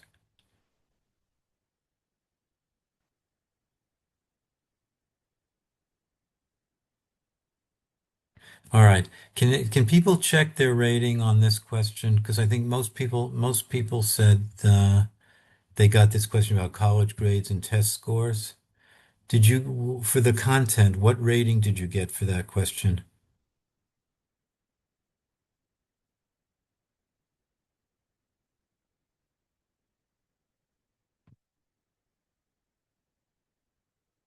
Was it around a 50?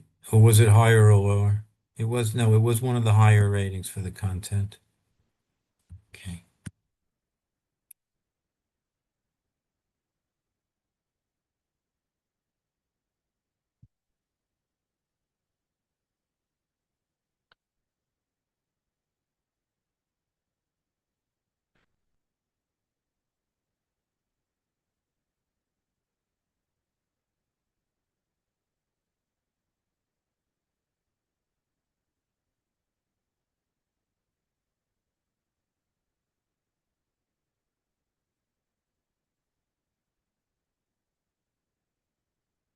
See, for some of this, it's saying that you should, for the audio in this one in the middle, 9 out of 20, but it's saying you should consider slowing it down even more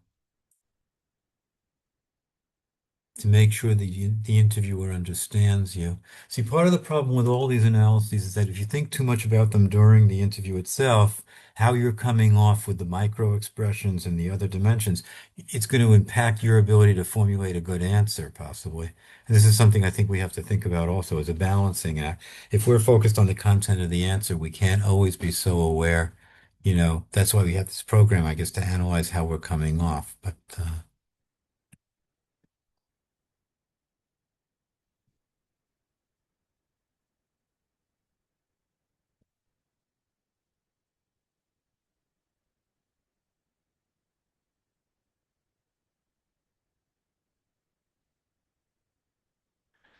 okay. Again, it's giving you specific advice about, for this one, the pace of your answer and the length of your answer. And it's saying, consider slowing down the pace and your response is a bit long. Let's just see how that relates to the ones with the 50. It still says slower your pace.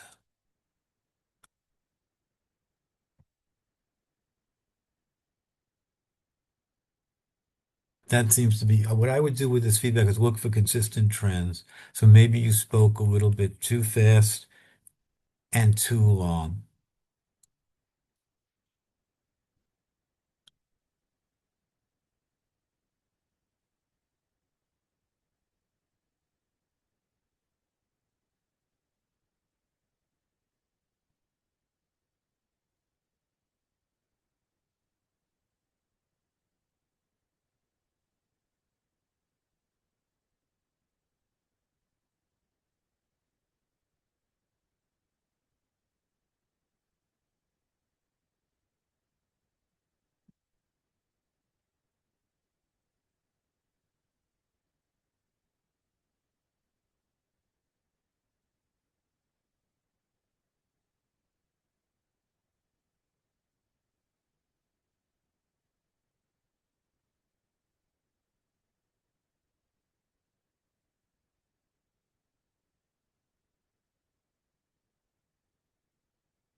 All right, it's giving you, let's see.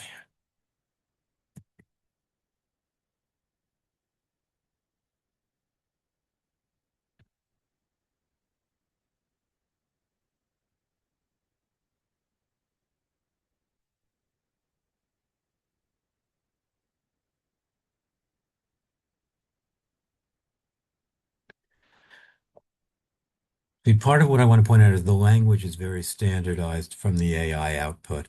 It doesn't necessarily map onto the questions 100% well.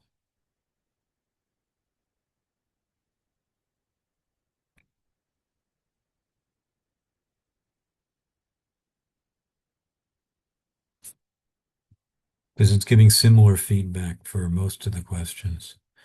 Okay.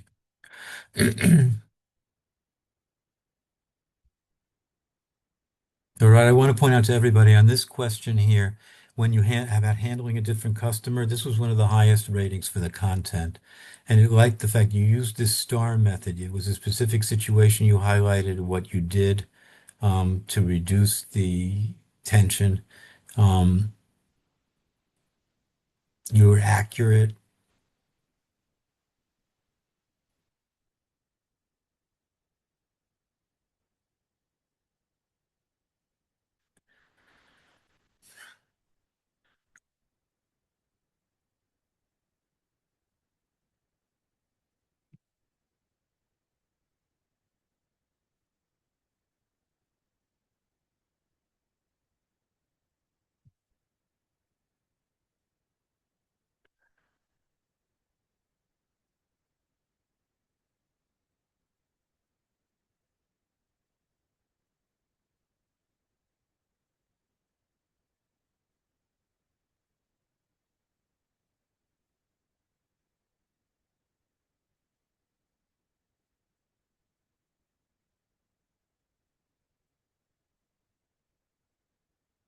All right, I want to ask everyone a question. Based on the feedback we've reviewed here, can you make some general statement about what kind of feedback this AI is giving, especially for content, regarding the content of the questions themselves? What kind of feedback is it giving?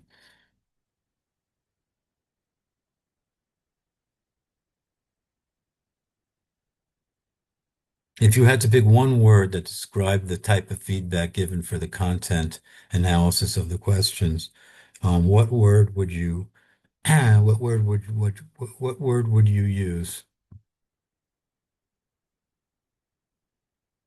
V? When you look at the content feedback across all the questions we reviewed there, or anyone else, Mine is pretty positive. was it similar to the type of feedback that we saw from Isabel? I'd say it's similar. I scored 50 out of 70 though.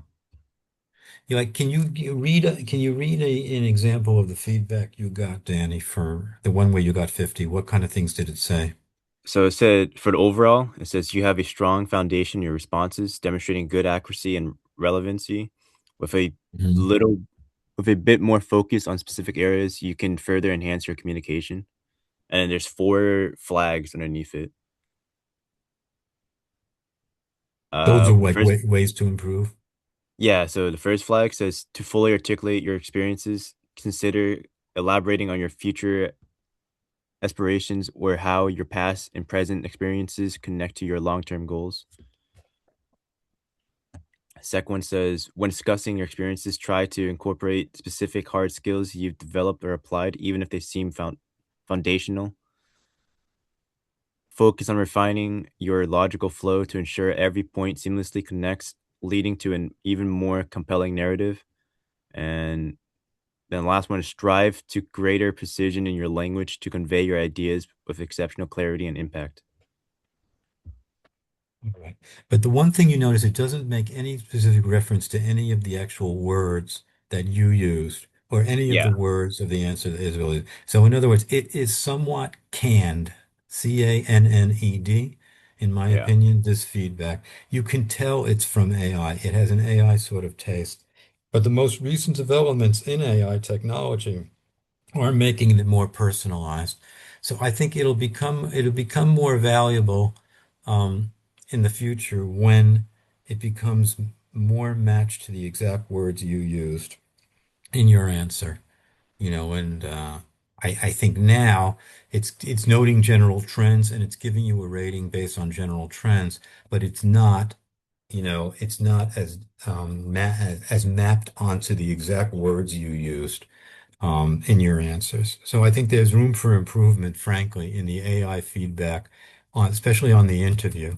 The other dimensions it's analyzing, the micro expressions and the emotions. Did anyone have any kind of feedback about what it told you you were projecting, what kind of emotions you were projecting?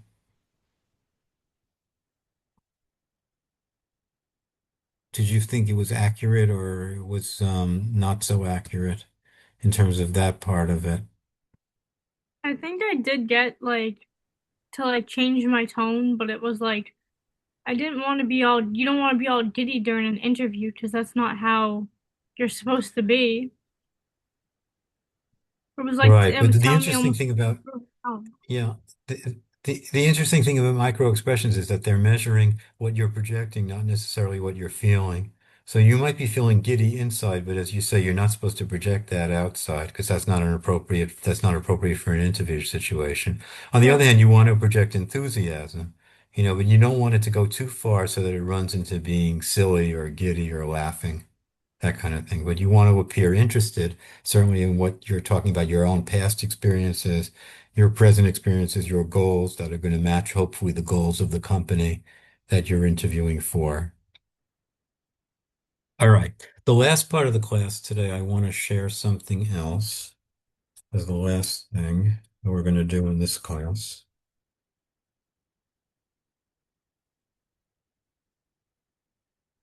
But I'm going to show you what document I'm talking about. And then I'm going to ask you to find it in the email that Helena sent to you. Do you remember she sent an email with 6 attachments? It was in the last week or two. But I'm focusing specifically on this document. It's the second one called Criminal Justice. Let's just share it.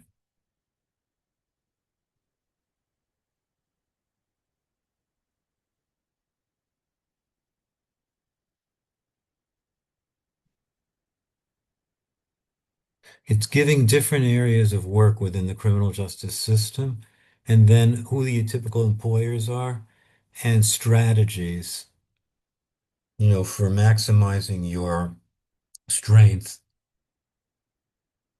in these areas.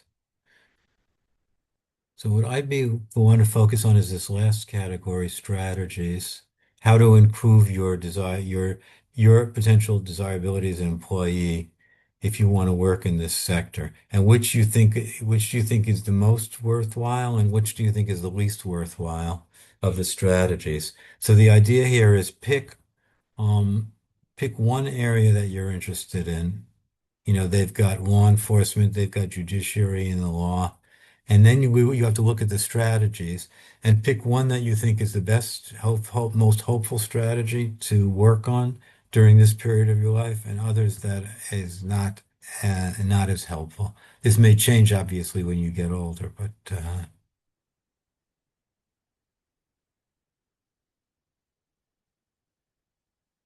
let me just see if you have to. Does everyone have access to their email?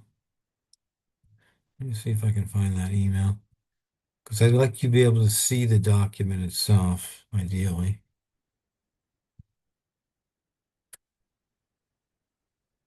Let me just see something.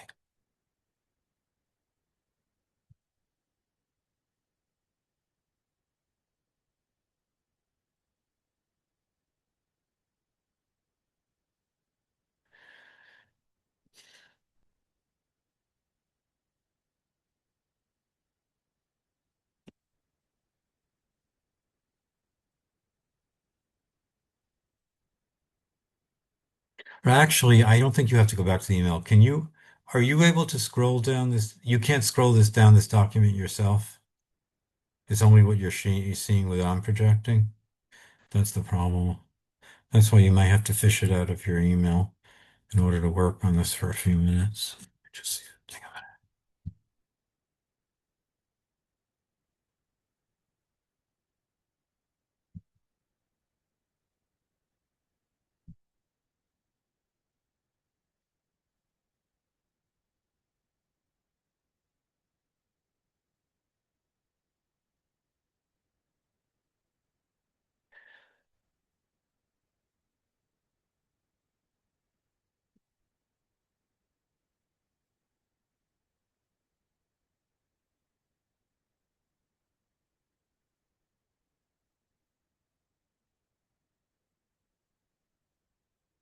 I believe it was sent approximately a week ago in an email from Helena Polito, Polito.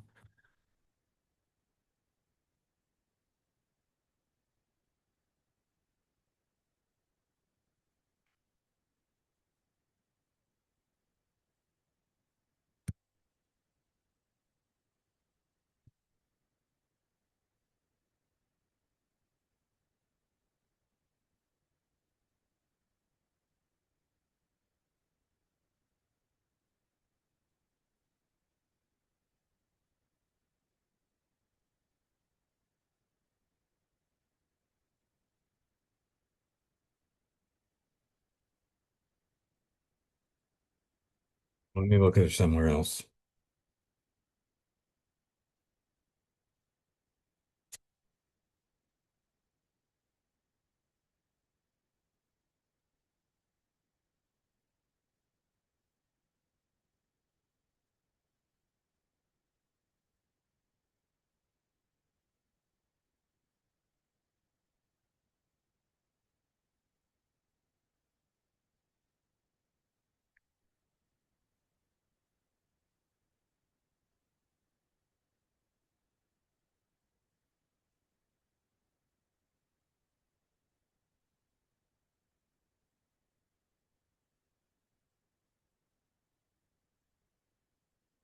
All right, can everyone look at her email from February 13th? If you open your email, look at her email from February 13th, in which there's 6 attachments. Just 1 second. Oh, wait a minute, wait a minute, wait a minute. No, that one, it's not 13. Oh, hold it 1 second.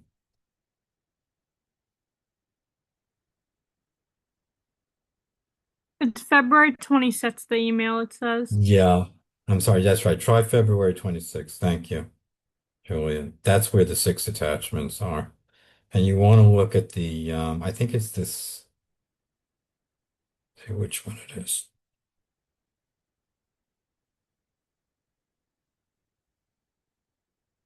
I think it's the second or the third one that has this, let's see. I think it's called Criminal Justice 17 PDF. Let's see. You open that one up,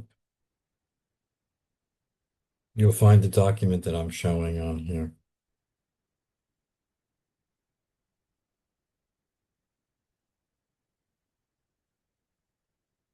Julia, do you see that one? That's the same one as the one I'm projecting, the sharing Yes, it from that. is the Criminal Justice 17 PDF. Yes. Okay. So everybody should open that and scroll down that and decide which area you want to talk about, possibly relating to your own future career interests.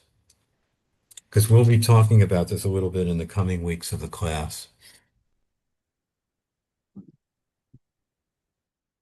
You said it's an email from the 26th? Yeah, from Helena Polito. It's the same document as the one I'm sharing now. It has different areas: social science, judiciary and the law enforcement, business.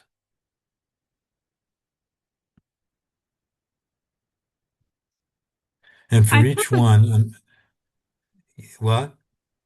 I put the title of the email in the meet-in chat if she can't. Good. And it's in the chat? Okay.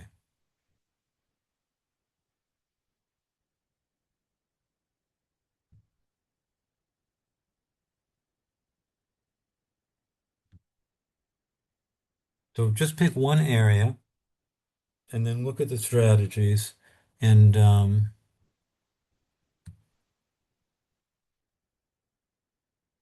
we'll go from there.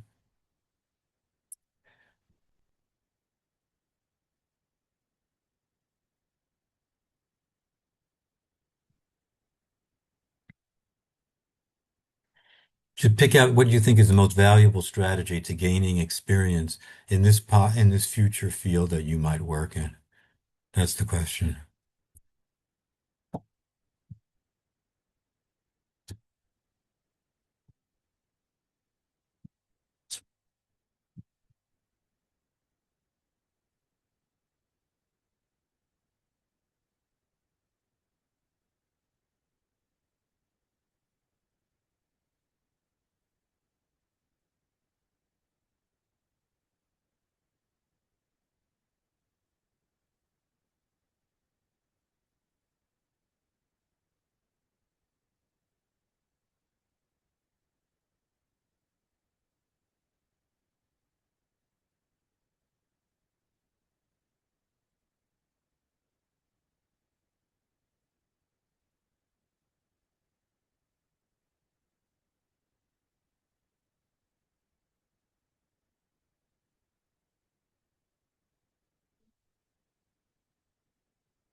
All right, take another few minutes, pick one area out, and then tell me what you think the most valuable strategy is that we can, get some more experience and find out if this is an area we really want to work in or not.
All right. If I could have everyone's attention, do you see how I'm at the top of the document now where it says social services? Does everyone see that? Who picked out that area as their main area? Social services? Let's just stop and start the share.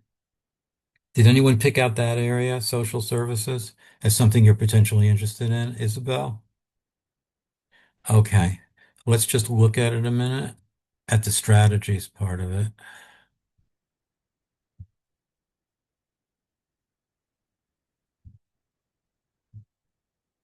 So this is for you, you might be going into parole, juvenile justice. What, Isabel, what area are you interested in here potentially? I was interested in consulting, Or counseling also? counseling, yeah. Yeah. All right. And then for the strategies, which do you think was the most valuable strategy?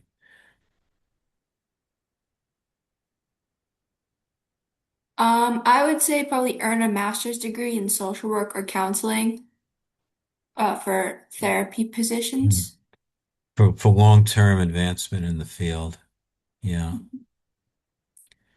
So it wouldn't be in criminal justice per se, because that's for administrative positions in the facilities. But it's giving you some guidance about future educational plans as well. But there's also some options that don't involve formal education. Work with juveniles, gain experience, you know, in that context as well, if that's what you want to do. Mhm.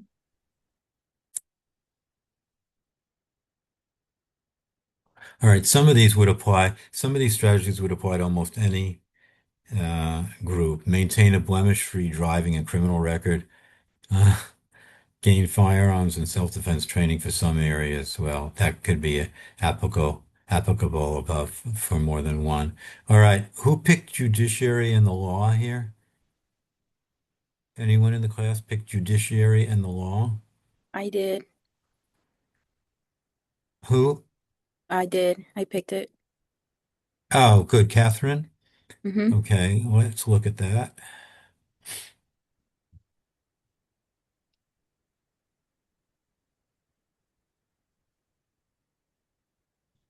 Which did you think was the most valuable?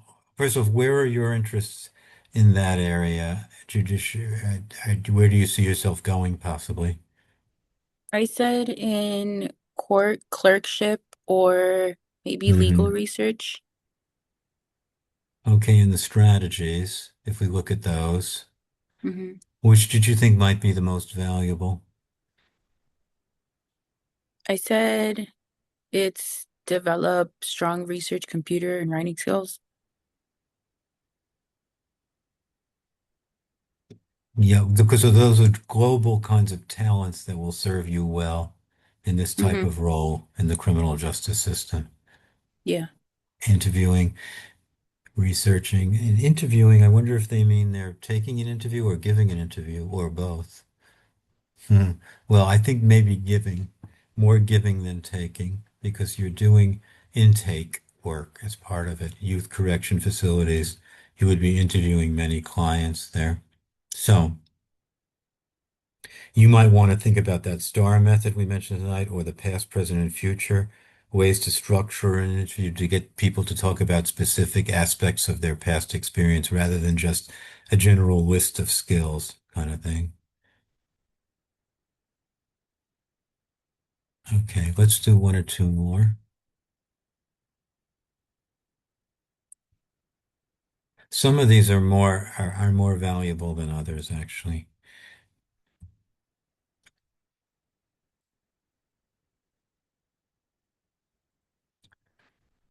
Okay.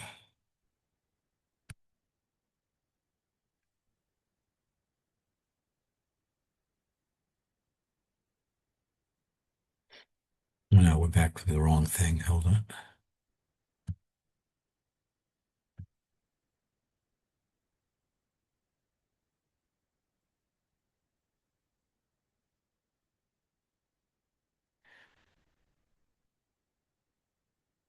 All right. Did anyone pick business?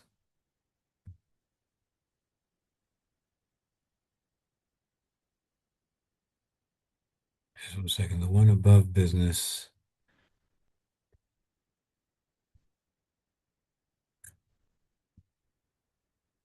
Law enforcement. What about law enforcement? I picked law enforcement. Okay, Shayla, good. Let's look at the strategies for that field that it's recommending in this document.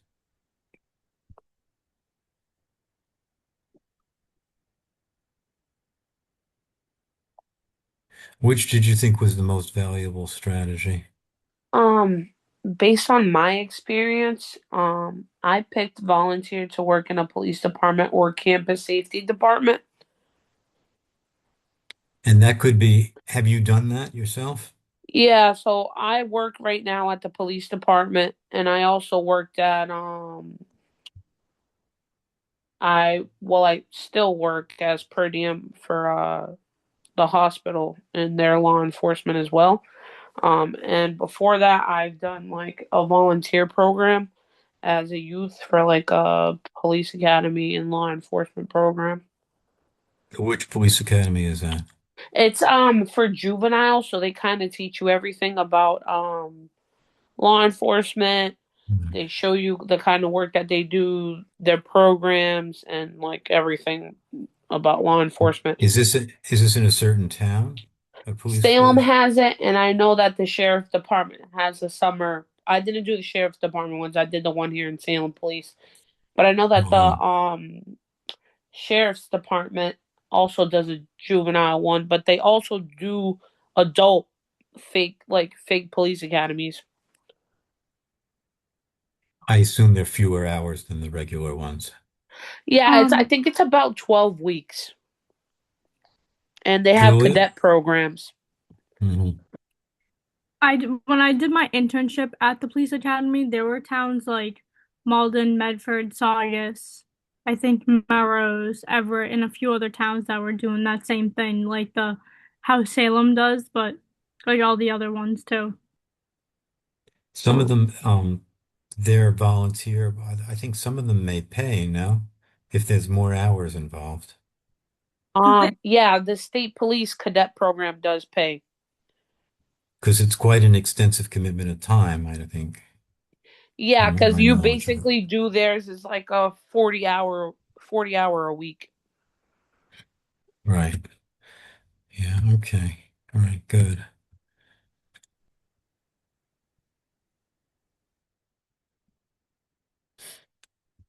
Did anyone pick business? No takers for that? What about education?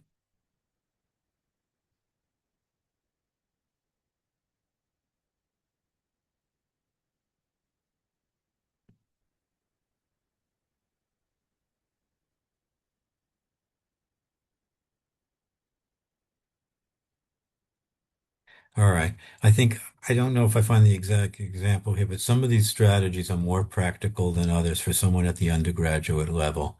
Some of them, like these volunteer ones, you can, and you've seen the examples of how we've done that already. But one of them, I think, said, get yourself hired by a research firm and it seemed a little bit um, easier said than done, put it that way, as a strategy to gain experience.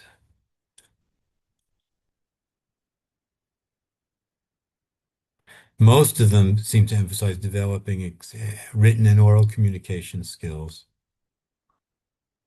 and the ability to present this information to other people. That seems to be a common theme running through most of the recommended strategies in these different criminal justice careers.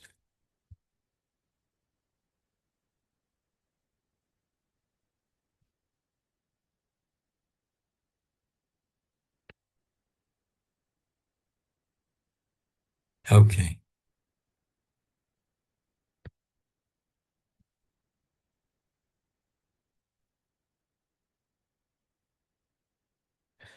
Okay. In the coming weeks, we will have opportunities to focus in, as I say, on in some sense, it's how to prepare, but it's also how to explore your interests in the different criminal justice sectors so that when the time comes for you to do the capstone internship, if you haven't already done it, you'll be much more knowledgeable about what's involved, and you may have done some of the preparatory activities as well along the way.